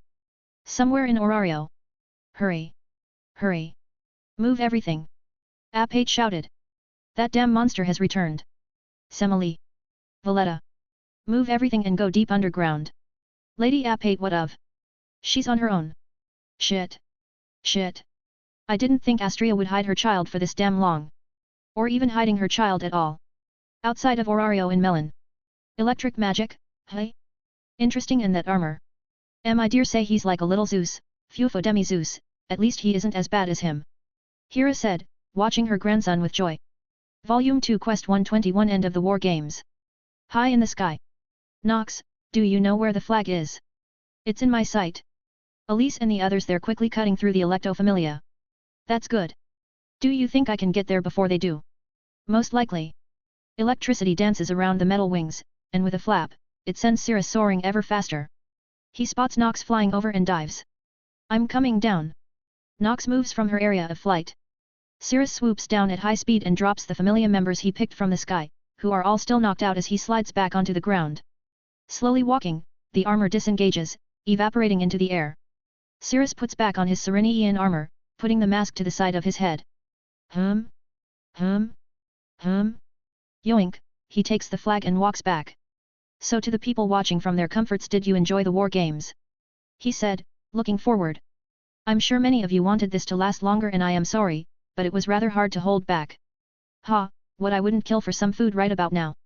Cirrus Sheath's brilliant nightmare, which was improved upon, but Cirrus found it wouldn't be necessary to use it when his hands were all that were needed. Walking out to the plains, he could see Elise and the others coming. Guess I'll just wait. Shit, I left my guitar back at the flag, fuck. Seeing how far they are, Cirrus tapped his finger. Nox, do you mind if you take the flag back to base? If you come with me to shop. Really? Yeah. I need some new clothes. Fine. Cirrus holds up the flagpole and Nox came down and grabbed it with her talons. She grew slightly bigger to carry it and flew off. For those watching, Moon is my familiar, so no saying it's cheating, all right. As Cirrus waits, Elise and the others arrive to see him up on the top of the cliff with his mask on. You. What kind of sick joke is this? Elise shouted. Even more so that you have the mask and look all wrong. Said Kaguya. Yeah, it didn't look so dangerous. Or evil looking, said Lyra.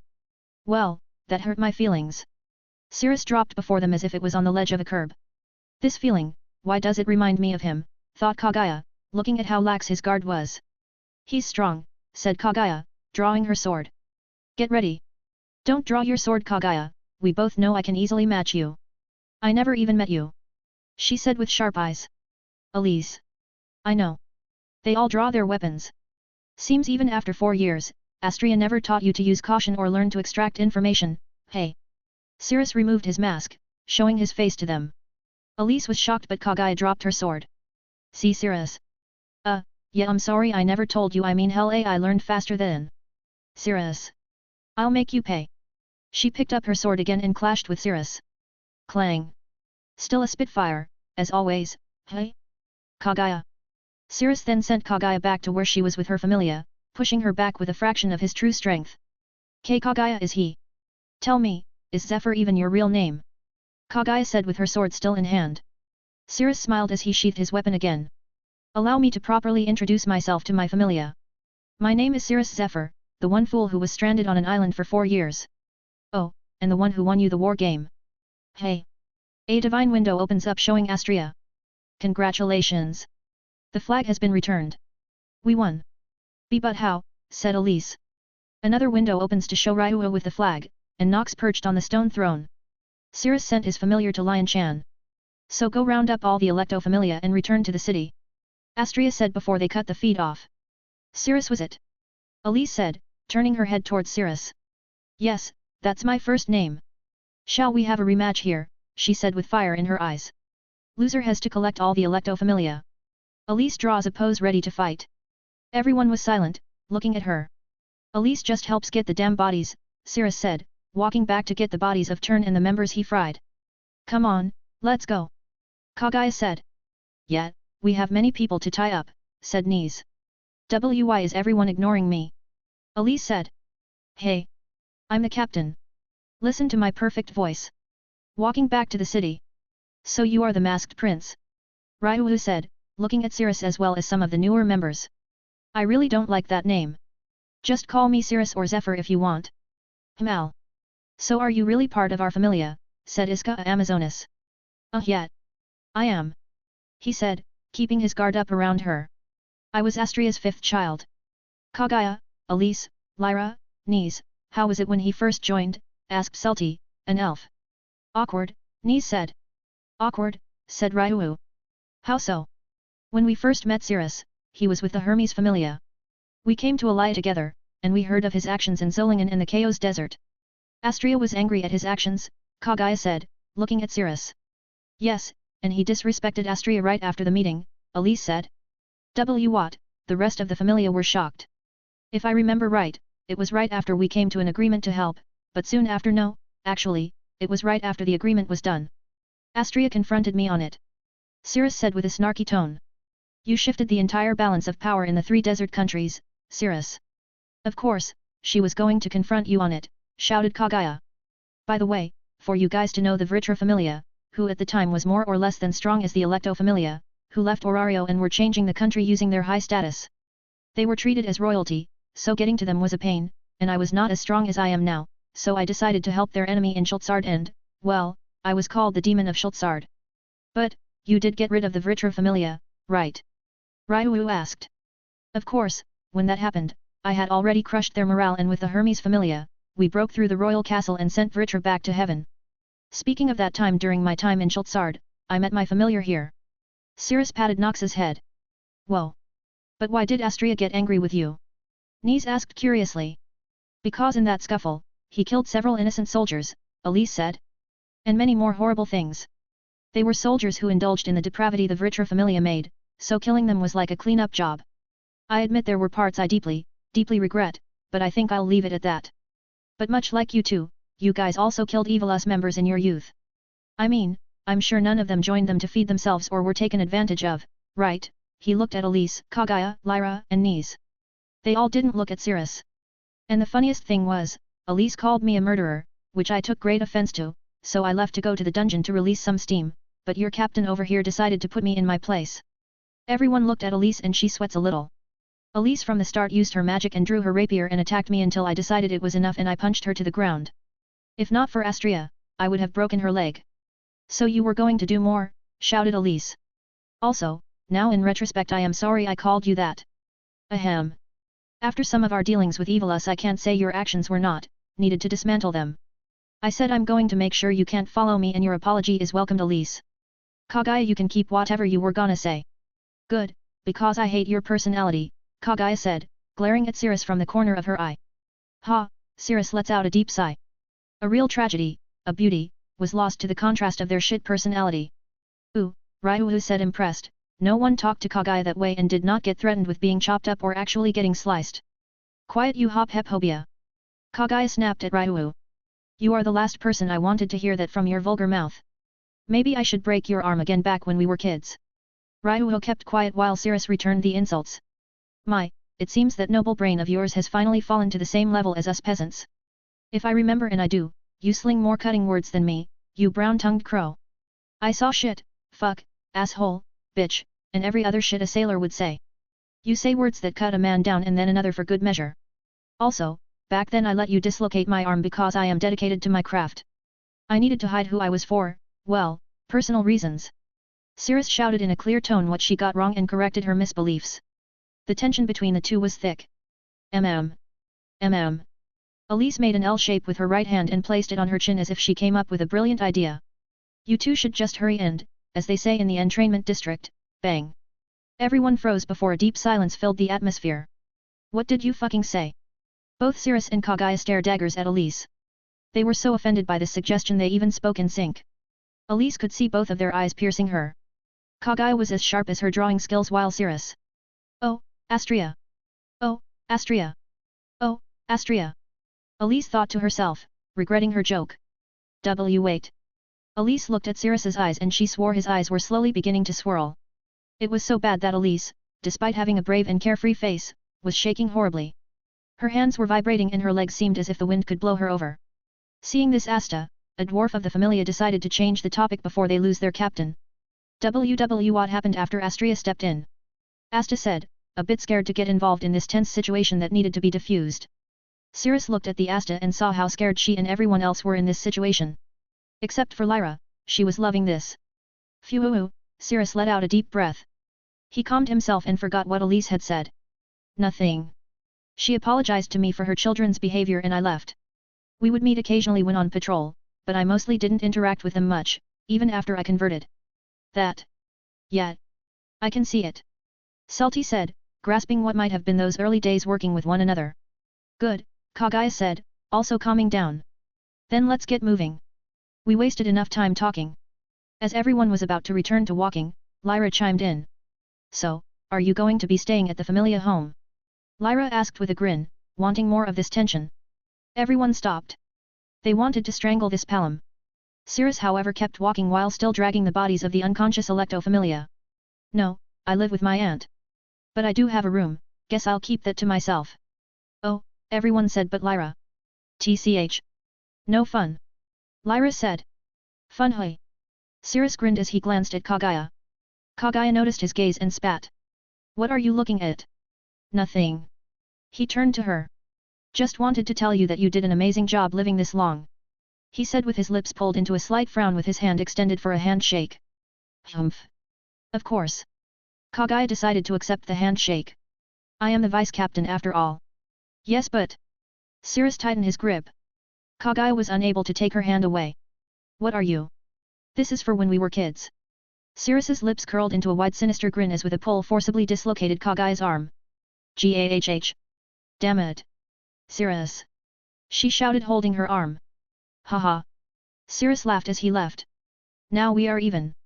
After so many years that mental note he made that day was finally checked off. Volume 2 Quest 122 War Prize. When they returned to the city, they welcomed the Astria Familia on their victory with great praise, but they knew the praise was aimed at Cirrus. His appearance in the war games completely overshadowed everyone. The Electo Familia were all taken by the guild and the Ganesha Familia. Cirrus has felt such praise when he was a musician, but the praise from that and now from this was entirely different. One praised him for his talents and ability, the other was for his mere existence, a hero in the people's eyes. He wasn't fond of that, nor does he ever seek to want it or such a title as a hero. Sorry, but I'm not a huge fan of massive praise. He then left through the rooftops. Guess we'll see him back at home, right? Said Lyra. The room of prayer. So you revealed who you are? Cirrus. Said Auranos. I did. I think it's time for it. I lived too long in the dark and I wanted a taste of the light. And I have grown strong enough to fend for myself. There has even been enough time for people to forget my mother. I will not go against your wishes, but do you truly wish to reveal your true level? Yes, to show that Orario has produced another level 7 adventure and to show Evilus that their end is near. It seems so. I look forward to the day they are removed from the city. Yeah, by the way, where is Fels? They had to do a job, but they asked me to tell you they watched the war games through their familiar.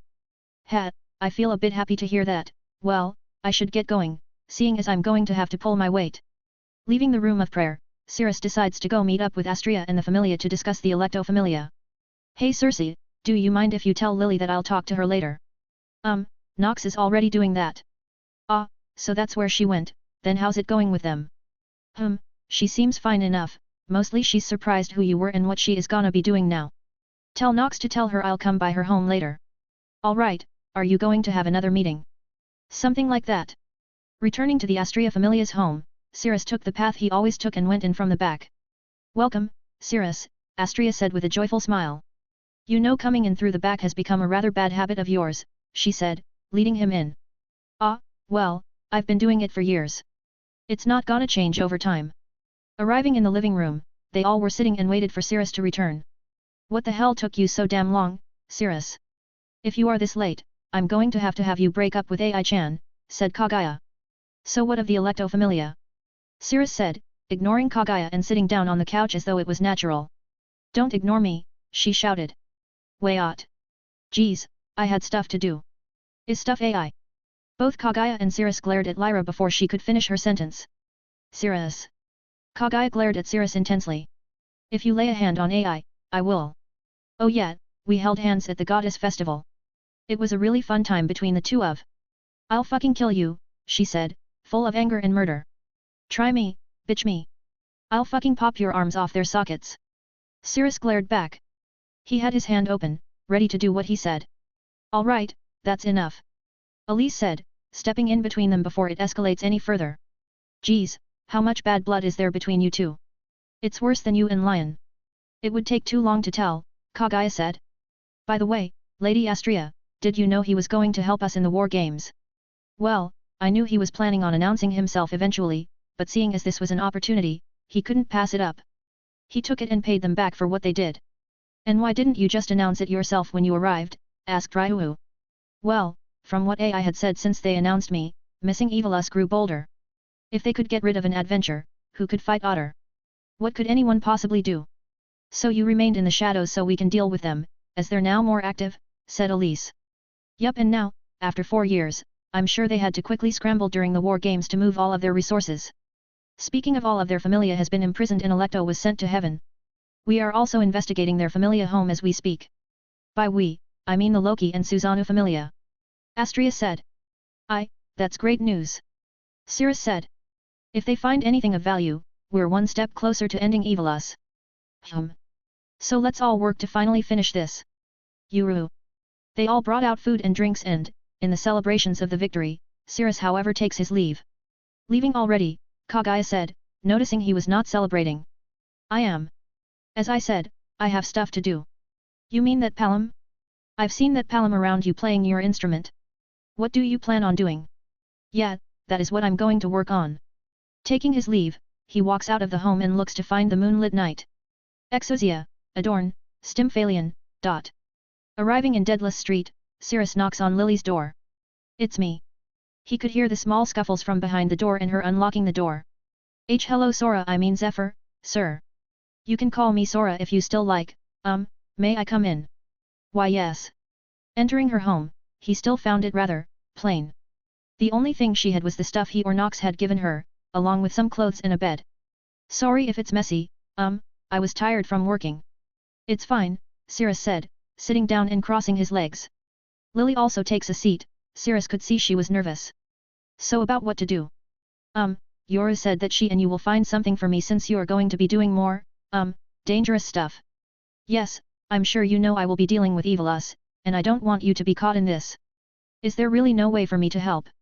Well, Cirrus begins to think, but each time he does on what Lily could do, he thinks of what the worst could happen and then an idea came to him.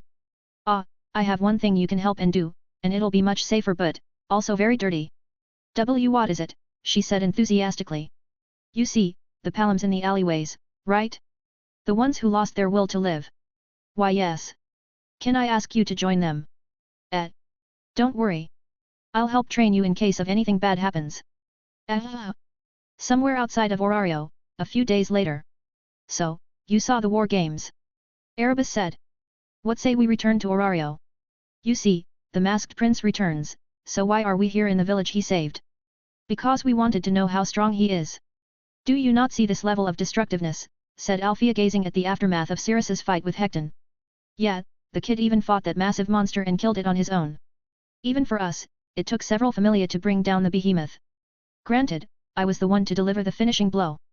Zald said, looking out at the crystallized and carbonized valley. You know it was a spirit that did this, right? I had thought you were in contact with Zeus. Spirit, said Zald. The old man left before the fight finished, but care to explain to us this spirit having this level of power? Althea said with her eyes open towards Erebus. Of course. But we are still going through with the plan, right?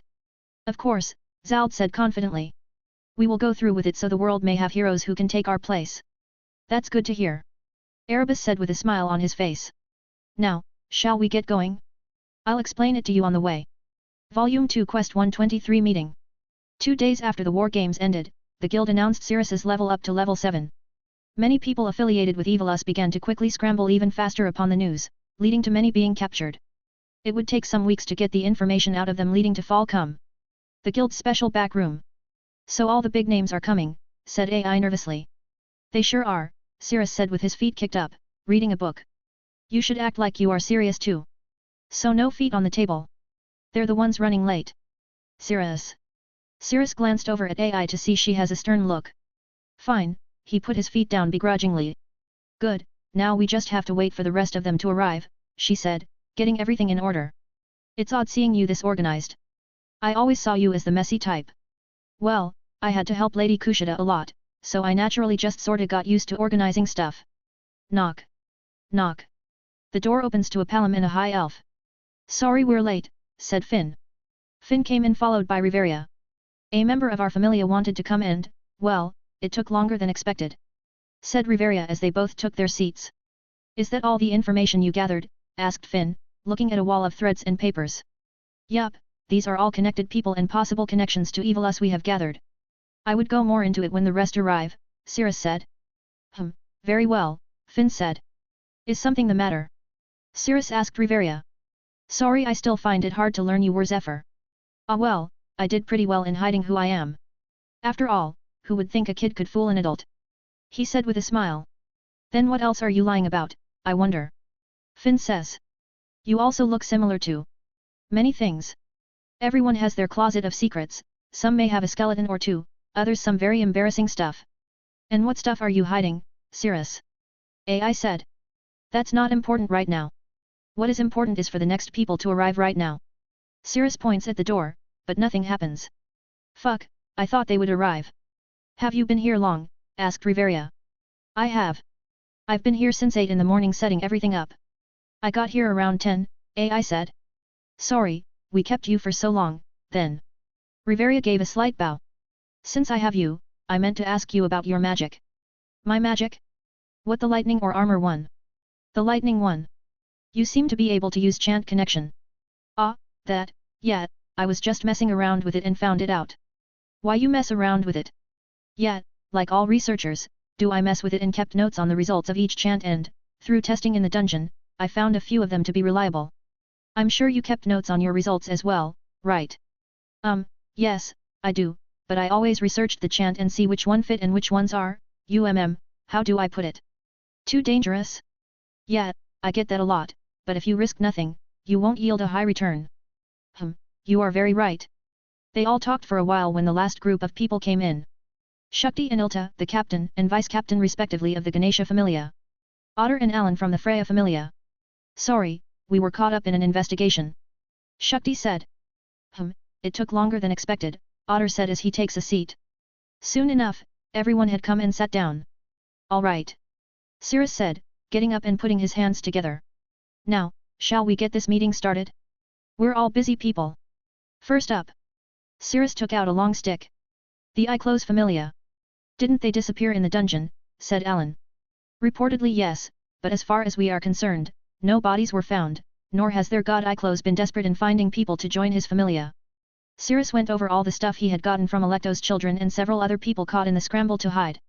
For the past few days, Cirrus has been organizing and with help from his familia confirming whether what they say was true. With the confirmed information, Cirrus could find suspected Evil Us supporters more or less and to monitor them along with suspected supporters and begin an investigation. So from here on, they will need to be extremely careful in how they approach things. They will try to cover their tracks as best as they can to go underground, so we need to really starve them out as winter is approaching. "This is good work," Finn said. "I'll make plans and place people to keep watch. Yet and we'll start busting down hard on their warehouses no matter how small it is," said Alan. "Then this meeting is concluded. If more information is found, there will be another meeting." And so the meeting ended right there. In a dark alley, Cirrus waits in the shadows as a small figure arrives to meet him. "Sora, sir, I brought back information," said Lily in ragged clothes. "It seems they are now blackmailing merchants into continued services. Any names or familia?" "Rudra and Apate, these two have been moving far more actively." I see, thank you and make sure you stay safe all right." Will do." Volume 2 Quest 124 Mystery Duo. 2 months later, on December 24th, Holy Night Eve. Leno's shop. Crackle. Crackle. Nothing beats staying in and enjoying a nice winter's day by the fire. Nox said, wrapped in a blanket with Lily on her lap, sleeping. "Shouldn't you be helping Cirrus out? With this weather, I doubt anyone could even see you." Circe said, reading a book and wrapped in a blanket. "Sadly, Cirrus hasn't made a magic item that lets one keep their heat, so I was benched till he completes the item. I hope he finishes it fast. These old bones of mine are not fond of the cold," said Lenoa, also wrapped in blankets. "Ah, speaking of which, did you drop off those pills you improved at the red light district? They are our little money makers," she said, looking at Circe. "I did, and literally, out of everything we make, that is our best seller. Hee. The goddess that presides over that district may be cruel, but she knows how to pay." Lenoa said joyfully. "Hey, Cirrus, do you mind if you go and buy a holy cake?" Nox said. "Punk ass in this weather and day. I'd be lucky if any store is open. Shit, I have to go." Ah, man, Cirrus can't buy a holy cake. Nox said, bumped out. Sorry, their kid seems we were too busy to get some. They then hear a knock on the door. A minute or two ago in the west of Orario are several abandoned warehouses, and due to Lily's intel, Cirrus was staking it for when they made some movement. It's criminal how warm and fluffy this armor is, said AI, being covered by Cirrus armor. It's a good thing there is snow. My Cretan armor blends really well, Cirrus said as AI is sitting on his lap. It also helps that you are here. AI was blushing a bit from his words. Are you sure this will deal them damage? Of course, we have been hitting their supply lines for weeks now. Sooner or later they will have to begin to take this seriously and put in some muscle. I forgot you crippled a kingdom before. I did. And I'm not proud of how I exactly did it. As they sat there, Nox called in. As they were talking, the warehouse had some activity. Movement. Shit, I have to go. They both looked to find a man in dark armor and a woman in a black veil helping escort the supplies. Never seen them before, AI said, loosening up her limbs. Can you smell their scent or what they're hearing? Cirrus said as he pops his bones. The one in black bulky armor with two great swords on his back. He has the mixed scent of several monsters and even sniffs. Sniff. Metals and plants. The woman has a very, she has no scent? I can hear the man, but the woman it's like she has no sound. Get ready, alright, I'll go in first as a decoy and you go and destroy their supplies. Got it. AI then quickly took the long way around, letting her snow-white hair out to blend into the snow. A white breath left Cirrus's mouth as his armor disappears. Here I go again. Exosia, Adorn, Hippolyta. A white feminine mask covers his face, and as he does the tattoo Kali gave him turns to match the red and gold color scheme of the armor. The armor itself is styled after what an Amazoness would wear, but with a bit more covering. He jumped down and rolled into a full sprint. The noise quickly caught the woman's and man's attention. The woman was the one who charged at him first. Cirrus drew his weapon, and she pulled nothing. She simply continued her charge. Bold, aren't you? Cirrus swings Brilliant Nightmare, and as it does, she simply moves to the side. With the speed at which she was going, Cirrus found two things: one, she was at least a level 6 or above, and two, she had made a smirk showing she was confident in fighting one of his levels. Cirrus continued to slash at her, but each time she narrowly avoided him. Is that all you have? I expected more from the masked prince. She said in a joking manner. Sorry, but I announced my level up to get rid of that damn name. Oh? Then what is it now? I don't pay attention to those below me, she said, still dodging with no effort. Cirrus's magic circle appeared behind him as his armor disappears. My new name is Kiran. Exosia, Adorn, Serenian. Sing your vespers. As the armor quickly wraps itself around Cirrus, he fires off a dense bolt of lightning in the shape of a dragon at the woman. Crackle. The strike hits her, and Cirrus gets into a stance. A figure from the smoke of the blast came through. The man in dark armor appeared with a great sword about his own massive size, and he moved faster than he looked. Clea. Clea. The two weapons rang through the snowing area, shaking the built-up snow. You're pretty strong, kid. But unfortunately, we can't play with you right now. From behind him was the woman with not even a single singe on her clothes. Clever and strong, but not enough. She came swinging with the extra great sword the man in black armor had on his back. Damocles. Cirrus slanted his weapon and with his magic made the man's swing far stronger, causing it to slide off. Cirrus then jumped, twisting his body, and chanted. Damocles. The woman in the black veil felt her swing come in far faster now, causing her to swing her great sword into the man's great sword.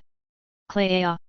As their blades clashed, Cirrus, before landing back on the ground, extended his weapon. Click. The man and woman tried to jump back, but Cirrus had already swung at the man, barely cutting his armor. So what you're saying is my cleverness and strength aren't enough? Cirrus said in a mocking tone as he swung his blade around, moving the snow with the speed of his swings. Now, shall we see how long you can last? The man and woman turned to Cirrus, and he could feel them getting serious when. Seems we. Boom. They turned to see their supplies exploded a bit away. Oh, did I forget to mention my partner was doing the aim while I distracted you? Sorry, not sorry if you thought I worked solo. Seems it was our mistake. The man said, getting into a stance that had no opening. Yes, we have drastically underestimated how cunning you are. She as well got into the man's stance despite the major difference in size. We won't do that again. Cirrus could feel it. These two were a cut above the ranks of Evilus. They held a kind of prestige none of Evilus has. Well, seems I would need a partner as well. Thud. Landing next to him was AI, hand already on her sword, ready to be drawn. You're still fighting them, she said. Yes, they're at least as strong as a level 7. Given their skill I would place them at a high level 7, maybe low 8 if I'm being generous. Is that so? Who's the weakest? Arrogant girl. Said the woman. These young adventurers. Were they always so arrogant? Said the man. The one in black armor. He's the slowest. You cheeky brat. He's not wrong. Said the woman. AI then got into a drawing stance and let out a deep breath. Phew. Hikaru style, flickering reflection. She quickly kicked off the ground, covering the distance between her and the man. Little Renard, he came in with an overhead swing, but she drew her blade before he could even swing. As he came in with the swing, he felt the hairs on the back of his neck rise. Sheeting. Spurt. The man was surprised she could draw and cut him through his armor so quickly, but as he came down with his great sword, she had already sheathed her sword within her weapon and moved to the man's left side and jumped back. She is quick. The woman said, watching her with keen eyes. I didn't think one would make an art of drawing their blade. Ah, she cut through my armor. They made this from the best material in the city, he said, surprised. That's your own fault for going easy on her. The two began to banter as AI returned to Cirrus's side. Cirrus, these two are a cut above the other. That guy is like a better otter. Seems we have to deal with them before. The woman raised her hand and her silver and green magic circle appeared. Gospel. Blocks of sound came out and were destroying the snow at the speed of sound. Cirrus disengages his armor and chants. Exosia, adorn. A white and golden overcoat with fur lining and a ram mask covers Cirrus's body as he quickly covered AI from the attack. The blocks of sound were deafening, and he couldn't hear what she said as when she said something, they covered the area in explosions. Boom. Boom. Boom. It went on for a full minute before the explosions stopped. Cirrus got up to find the area completely razed. Huff. Seems we have some dangerous elements in the city. He got up to look at the area. Cirrus, you're back, shouted AI. He touches his back to find it bare. That magic was enough to get through. Cirrus found that very concerning of all of his armor. He found his base armor to be his second strongest besides his chimera. Aside from healing him, it also has a good defense against physical that wasn't blunt attacks and magical attacks. The armor then starts to recover itself, healing Cirrus before disappearing. AI, make sure you tell the other to be on high alert. 2 powerful people are in the city. Right. Oh, and make sure you change clothes, okay? I'm fine. I'll just wear one of my armors. Somewhere in Orario. So how was your little bout with the Kirin? Erebus said. Tough as hell. Even his girl was tough as hell. Zald said, removing his helmet. He got really scary when he put on that deer armor. He's really fast. She would have fit well in the Hera Familia, but Cirrus, he was another breed entirely. His speed and reflexes are better than ours, Althea said, taking a seat. I also want to rip his eyes out for some reason. Whenever I see them, I want to gouge them out. Are you two getting cold feet? Of course not. Zald said in a boisterous tone of voice. It just means we're going to have to really try to give these adventures the trial to grow stronger. Then lucky for you, I contacted Apate. We are going to help her children grow stronger, strong enough to truly make Orario a no-holds-bar. The strongest stands on top of the city. And the supplies? That Renard blew them up, said Zald. Does she have hair like snow and purple eyes? Yes, she also has the best drawing hand I have ever seen. It was like a work of beauty. Said Althea. It would take me a while to get it down. Ah, that was the Sunny Saint, a remarkable Renard that made it to level 5 within 4 years. There have been rumors that she and Kirin are in a relationship of sorts.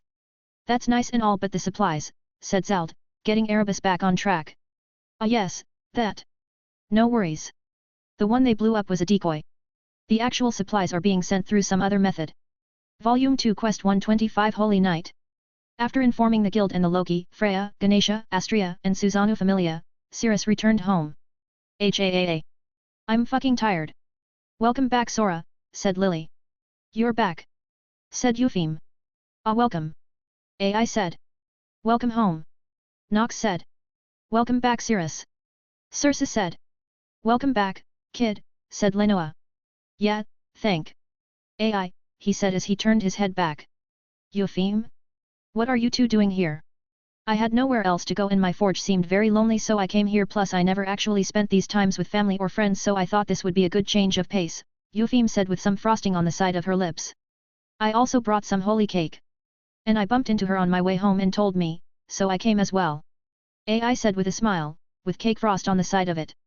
Ah, did you at least save some cake for me? They all look at the cake, leaving only a crumb left. Sorry. They all said in unison. Ha. Whatever. Cirrus went into the fridge and took out bottles that read apple cider.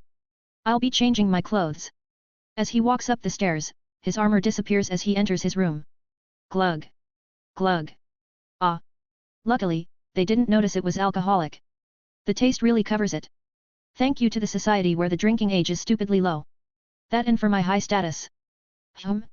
Now thinking about it, the drinking age is so low because of adventures. As Cirrus changes his clothes and drinks, he looks out the window to see the snow slowly building up both on the roofs and streets. Fuck, why did my immunity rank have to be so goddamn high? With his rank so high, his body processes the alcohol far better. Most adventurers could get drunk rather easily if their ranks are G and below, but once it passes that mark, you can drink with the best of them. Cirrus walks down and finds all of them drinking the extra bottles of cider. God, I need my own place. They keep taking my shit. How fucking long was I staring at the window? Hey Cirrus, let me see my baby, said Eupheme, still with a monotone voice but now drunk. Here. He hands her brilliant nightmare. My baby, she crawls on the floor with it and sleeps. More cake, said Nox, sleeping on the couch with Cersei and Lily in her arms. Potions, albedo, kaiken. Warm. HAAA. He walked over and noticed there was a bottle of cinder empty by Lily. I fucking need my own place to hide this shit. Cirrus looks to find Lenoa sleeping in her rocking chair with a magic item he made to help with sleeping in a chair for her. Now where is Cirrus? AI said, ramming her head into his back. Oof. Damn it AI. Don't scream. Sorry. This drink made my head all fuzzy. Have you never drunk alcohol before? And no, Lord Susanoo said I'm not old enough. Ah. I see well. Hold on. Cirrus walked back to the front workshop off to the side of the store where Cersei worked and got a potion. Here, drink this and. AI grabs it and chugs it down. Ah. See Cirrus, this tea tastes odd, she said, with wiggly legs. Yeah, it tastes weird, since it's a sleeping potion. Wah, as she falls Cirrus catches her. HAAA. They wanted to spend this day with me but now they're all asleep and drunk, guess it's better than a lonely holy night. He takes AI to the living room and puts her on the couch next to Cersei. He then picks up Eupheme and puts her next to Lily. He goes and cleans up the mess they made in the kitchen and went back upstairs and got into bed. Ugh, those two, who the fuck were they? The people he fought lingered in his mind. I'm sure I'll run into them again and next time I'll be sure to be able to handle that blast. Tomorrow I'll go back into the dungeon and see about the Baylor. Cirrus closes his eyes and goes to sleep. The next morning he gets up and readies himself when he hears a knock on his door. Come in, he says, putting on his gear. In pops some fox ears. Hey, I'm sorry about last night, we don't know what happened. We drank some of the cider in the fridge and then everything went fuzzy. Did I do anything? No, he said, with a glance at the door. You can come in. I'm just putting my gear on. She opened the door and entered. Whoa, so this is your room, hey. She began to look around the room. She noticed the shelf of books was compacted like Tetris to fit as many books on a shelf as one could. A small table with several parts and magic stones, even some stuff for alchemy. This room really smells like him. Say, are you going back on patrol? No, I'll be going into the dungeon. He said as he finishes. Did they really get to you, Cirrus? A bit, he grabs his weapon and sheathes. How far are you going, she said, sitting on his bed. The 49th floor. I'm going to kill the Baylor. Okay wait what? 49th? Yup. Last time I made it to the 49th floor but stopped there since I spent the majority of my time mapping out the previous floors and having run low on supplies. Ah. Okay, well AI then heard a faint whisper in her ear. Chance. Go with. Into dungeon, alone together. AI's eyes slightly widen. Then do you mind if I come as well? What of your familia? They're already angry. I didn't come home. It's not like they get any angrier, she said with starry eyes. Sure. You have your gear, right? Yup. I'll go get it. She quickly got up and left. Kaguya is gonna fight me if she finds out. I'll deal with that when it comes. Volume 2 Quest 126 Boss Rush. Base of Babel. There weren't many adventures going into the dungeon, this was the time of year it had the lowest number of adventures diving into the dungeon. Sorry, I'm a bit late. AI said, running up to him from the south with a flustered face. That's fine. Are you okay? Your face is a bit red. I am fine. Let's get going. Alright, if you say so. Third floor. So how are we going to go about the monster Rexes? AI said nonchalantly, cutting down monsters. I'm going to fight them and move on to the next floor till I reach the Baylor. You're just going to rush the dungeon. Yup, I'd say it'll be a hard thing to do, what say you? Well, if you're with me, it should be safe, right? Of course. If anything bad happens, I'll be sure to get you out. Say you wanna have another race, she said with a bright smile. You gotta stay in line.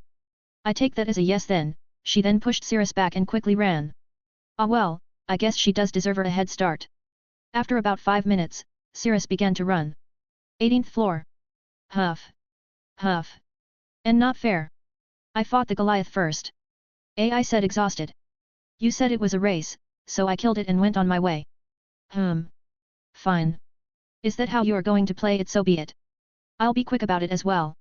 AI uses her weapon to help herself up and took out a stamina potion and chugged it. Since I got here first, it should be right I get the head start. Fine then. Go. As you wish. Cirrus said with a smile as he kicked off the ground and ran towards Rivera. Running through Rivera, many were confused by what ran by and into the 19th floor. Cutting down monsters, Cirrus runs over them and takes their magic stones as they fall into his shadow. He leaves markers for AI to follow all the way down to the 25th floor. Huff. Huff. I hope to get a running skill. AI said as she flops on the ground. Well, I can just lend you my Serenian armor, but, that would be a bit unfair. She looks at him and squints. Carry me. I'm tired. You said you wanted a race? Do you not want a race? No. You win. And your reward is to carry me, she said with her arms out. Big ass baby. He walks over and lifts her in a princess carry. You better not drop me. I won't, probably. I'm serious. Cirrus began his run again. Sorry, what? I couldn't hear you. Cirrus smirked. AI puffed up her cheeks, peeved at Cirrus teasing her. With Cirrus having to carry AI, he had to resort to a different way of attacking. He had to use his legs to quickly crush the monsters, but it drastically slowed his speed. Hey, AI, do you remember when I fought that mountain-sized monster? Yeah? Why? Well, because of this. Hecton. From the shadows of his sleeves, 2 red and black hands emerged and punched through the monsters and ripped their magic stones. Whoa. You can do that. It's a skill but one I keep very, very secret, so no telling anyone, all right? Only Nox and Circe know this. I'll keep it zipped up. 37th floor. AI said, looking around. What's wrong? Something wrong? No. I think it's just that I haven't been down here in a while. My ears are a bit off from all the little sounds and all. We'll be ready. The Udius is right up ahead. You said the boss drops his sword when you fight him solo, right? AI said, looking up at Cirrus. Yeah, are you thinking of fighting him alone? I wanna have a weapon like yours, she said, getting off Cirrus. Fine, but you will be wearing my Serenian armor just to be safe. Come on, I can do it without it. Plus, it won't be enough to level me up. So be, but if you're in danger of death, I will step in, got it? AI walks forward and warms up her limbs and walks forward, swinging her weapon around. The earth began to rumble, and a massive black crystal-like stone emerged from the dungeon. Ripping from the crystal was the Udius, its black skeletal demonic appearance emerged like a demon clawing its way up from hell. AI. Remember, never let your guard down. Right. As she quickly ran towards the Udius and began chanting. When the bell tolls 108 times, gather the 8 serpents. No offerings of sacrifice to the earth, wind, fire, water, thunder, poison, light, and darkness. I offer you steel and the clear sky. Mirakumagari. A white mist covered the weapon, and as she draws she says. Hikaru style. As the Udius roared, a massive black sword emerged from the ground and the undead king grabbed it. Several black spikes popped up from the ground, slowing AI down, but her instincts were already honed. She evades the spikes as if it was second nature to her. The Spartoi did nothing to actually slow her down by this point, as she uses them as stepping stones. As the Udius held up its black blade, AI had already seen this attack from many before her. Cirrus himself has come down with his weapon. The fear was more than he made her feel, but she was more than confident in her magic. As the strike came down, AI was already within the blade's range. As the attack came, AI got into a stable stance and holding her weapon in a quick drawing form, she clicked a button and the sword shot out. As it fires from the handle of the weapon, she grabs it and swings with all of her might. Kumokata. As the Udius fires its attack, AI did as well, cutting a clean line from the blast, leaving behind only a flat land where the attack had hit. AI was breathing heavily, but she sheathed her blade again and quickly ran again. The Udius tried to swing again, but AI jumped over its swing and chanted again. When the bell tolls 108 times, gather the 8 serpents. No offerings of sacrifice to the earth, wind, fire, water, thunder, poison, light, and darkness. I offer you steel and the clear sky. Murakumagari. Hikaru style, raging storm. Almost like a storm of blades, AI drew her blade in a hail of strikes, each one cutting through the bone of the Udius and then a Tai-ying. Got you. She thrust her blade, piercing the Udius's magic stone. The Udius then slowly turned to ash. Huff. Huff. Thump thump. AI wobbles a bit, grabbing her head from the amount of magic she used, but she regained her footing and clenches her fists, and holds them up high.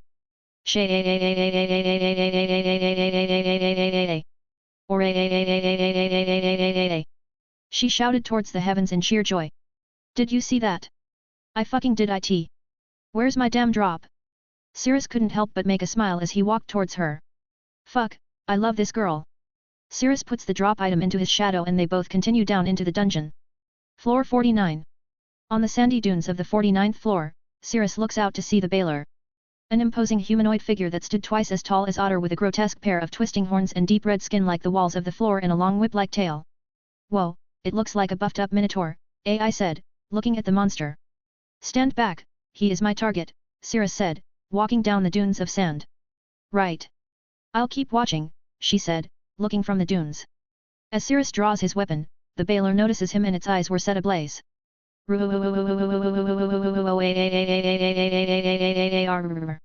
It charged at Cirrus. Time to test you out. Exosia, Adorn, Chimera. Shirakusa AI. LV5. Strength, C671 Endurance, F388. Dexterity B748 Agility, B740. Magic, G277 Hunter, G. Immunity, G Swordsman, F. Initiative, I. Murakumagari. Enchant Magic. Ishin. When focusing intensely, strength, dexterity, and agility will increase drastically. Yorimitsu. When fighting any monster, all stats are drastically increased. Nerea, A. Great cutting power will be released upon the last second. Volume 2 Quest 127 Save Point. Is it almost done? It is. Cirrus takes out a bowl and hands it to AI, pouring in some soup. Sniff. Sniff. Wah. It smells so good. Make sure you blow on it. It's pretty hot. The two are currently eating under the crystal ceiling of the 50th floor. Having defeated the Baler, the two rested on the 50th floor, as it was a safe point in the dungeon. They found and cleared out an area on a hill and set up camp to rest. These crystals are really pretty, AI said, looking up. Yeah, it makes this floor more special that few people can come here and see this sight. Cirrus looks out to the rest of the crystal-lit floor. This sea of grey-colored trees with vein-like rivers running through the trees, this is a sight only for the brave and strong. I can only imagine how many people it first took to get here. AI could see in Cirrus's eyes a calm yet distant look. He had seen death before, both in the dungeon and on the surface, so a question popped into AI's head. Hey Cirrus, can I ask you something, uncomfortable? She said, putting down her bowl. Depends on what it is. He looked at her. Well, what would you have done if I didn't kill the Udius and I died? A rather morbid thought, no. I know, but I'm curious about what you would do. Cirrus thought about it for a bit. It was long enough that AI had realized he had never entertained the thought of her dying and he was thinking about how he would react. I would be furious, not just at the Udius but at myself for having let it happen. I would rage and scream, and tears would fall from my face in sheer agony of losing you. I would stop at nothing until I had truly killed the monster. And if it was a person? She asked quietly. The fire crackled, and she could see a cold look growing in his eyes. The eyes grew so sharp with a cold indifference that it was like looking into the eyes of a stone-cold killer. I would hunt them down and slaughter them, be it man or god. Nothing will stop me until I have killed the one who took your life. AI felt a complex emotion. She had known, despite the answer, she was going to feel a negative emotion, but based on how Cirrus painted how he would act, it was the pain of losing a loved one. It made her happy that he held her in that high of regard to do all that. But should she truly be killed, Cirrus would set the world on fire hunting down the person or thing responsible. Jubilation and woe mixed around in her. Can I ask you the same question? Crackle. What would you do if I was killed? She also never held the thought that Cirrus would die. Even as children, Cirrus was strong. He quickly picked up skills and techniques. He even faced Kaguya till she won after 2 hours of back and forth fighting. The thought also never came to mind since she learned Cirrus was Zephyr, a kid around her age who has slain dangerous monsters and faced evil Us's familia on his own. Thinking on it now, Cirrus was probably holding back during those spars. No wait. There was once. When he was beaten by Otter, I felt my heart drop, but, what did I think at that moment? So, what would she do if he was killed? The answer evaded her. I do not know. She looks at the sea of trees and her eyes water. I think. I will be very sad, and I will undoubtedly cry. I'm not sure whether I go and find the person who killed you. I do not know, nor do I ever wish to learn. Cirrus could see she had put herself in a bad mood. By now, she would have asked for 2 more servings, but not now. But hearing her answer told him 2 things. 1, she doesn't see herself as a violent person who could commit such acts as himself. 2, she hasn't lost something close to her. That last thing he got made him a bit happy, given the time they lived in. Why not head off to bed? I'll keep watch. She turned to him and nodded. Sorry for the heavy question. She left back into the tent and closed it. Cirrus pokes at the fire and stares at it, then at his hand. We all die someday. I already know what death feels like. I'm sorry AI, but if worse comes to worst, I don't want you to know the feeling of death, but I also don't want you to know the feeling of mourning. Poking at the fire a bit, he looks at his hands again. He blinks and he could see them slathered in blood. He blinks again, and it's gone. I thought I was long past this. He could hear the distant screams of those he killed in his mind. He thinks of some songs to drown them out. Cirrus closes his eyes to rest, and in his sleep, he met with Hecton, the Hekatonkyres. Are you keeping watch of my body? I am. Whoosh. Whoosh. So have you explored this place yet? Cirrus said, looking around at the island that bore great similarity to Circe's island. I have, and I looked at every tree and leaf, pebble and boulder, every grain of sand and clump of dirt. And the sea. I have looked. And it's the sea, all salt water with no life in it. Is that it? Just an empty body of water? Yes, there is no creature in this place besides the hawk and myself, as well as a white owl that comes out at night such as now. Cirrus looks up to see a white owl flying high in the sky as if it were the moon. Ah, well, so long as it's peaceful. Yes, it seems something came up. Hecton quickly disappears. Hua. Slowly opening his eyes, he could feel himself being dragged. He looked to find AI bringing him into the tent. AI. He said groggily. Oh sorry, if found you asleep, so I'm just close your eyes, all right. She said, looking away from his face. Cirrus blinks, and the next thing he knows, he's inside the tent. He was too drowsy to notice, but his eyes widen when he feels something warm on his chest. AI. He said. She looked at him with her on top of him, her clear purple eyes gazing at him. Sorry. I just wanted to be near you. Her face slightly blushed. Seeing her cute expression, Cirrus hugged her.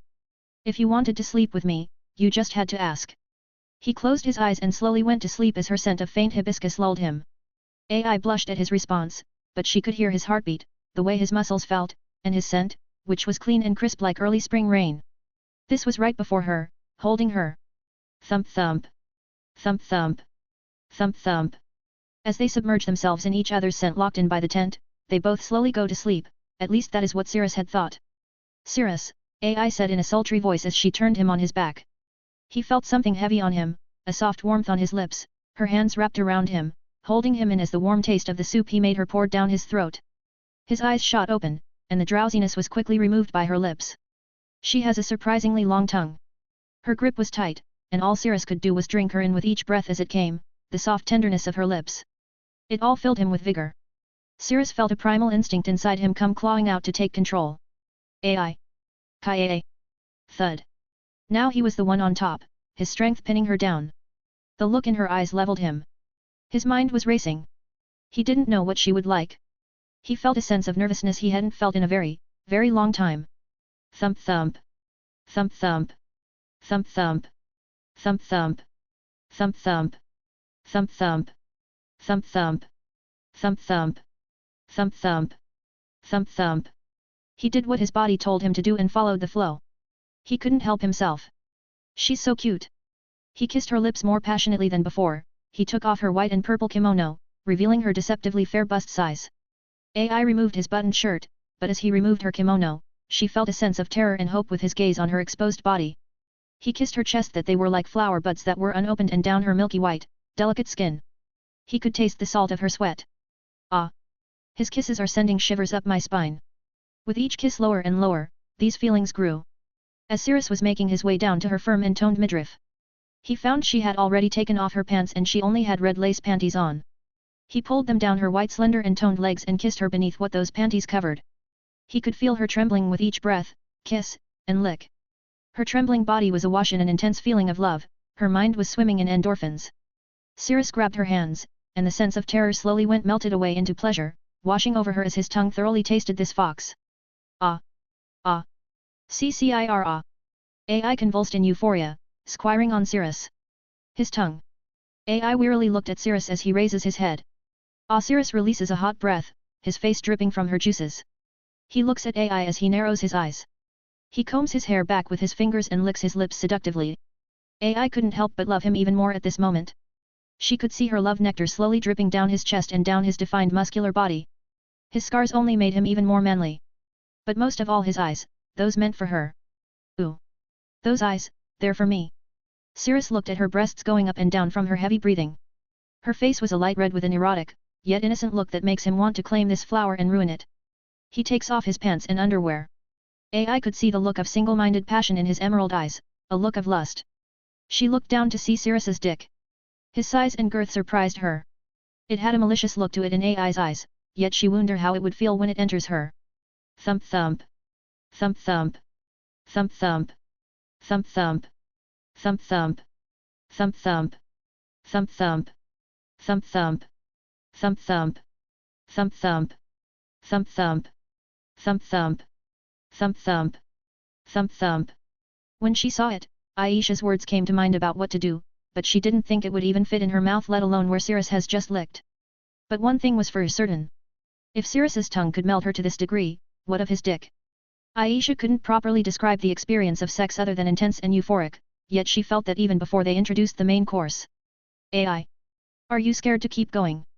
Cirrus said softly, voice rough as he leans on top of her, his dick pressing on her abdomen. Ai's eyes widened slightly as they were within a breath of one another. Was she making an expression that made him worry? No. She didn't want to stop. They were already here, and she wanted to have this experience with him alone. Yet his size was intimidating to her as the tip of it rested on her abdomen with a fiercer heat than her own body, with a weight and hardness that makes her fear what it would do to her. I'm a bit scared seeing why you're size. She made a wry smile glancing at his member and back to his face, it was heaven and earth. But I want to keep going. She boldly proclaimed as much as she could. She slowly opened her arms and legs. So, can you go a bit slowly? And maybe kiss me. Seeing how shy and nervous Ai was, Cirrus wanted nothing more than to eat her. Who is he to refuse a woman who offers herself to him? I'll try to take it slow. He doesn't know if he could take it slow, his dick told him to do it already and to keep going until they are at peace. Would you take it slow if the most cutest girl in the world lays before you with her heart out? His smile was wide and charming. Ai wrapped her arms around his chest, pressing her own against his. I don't think so.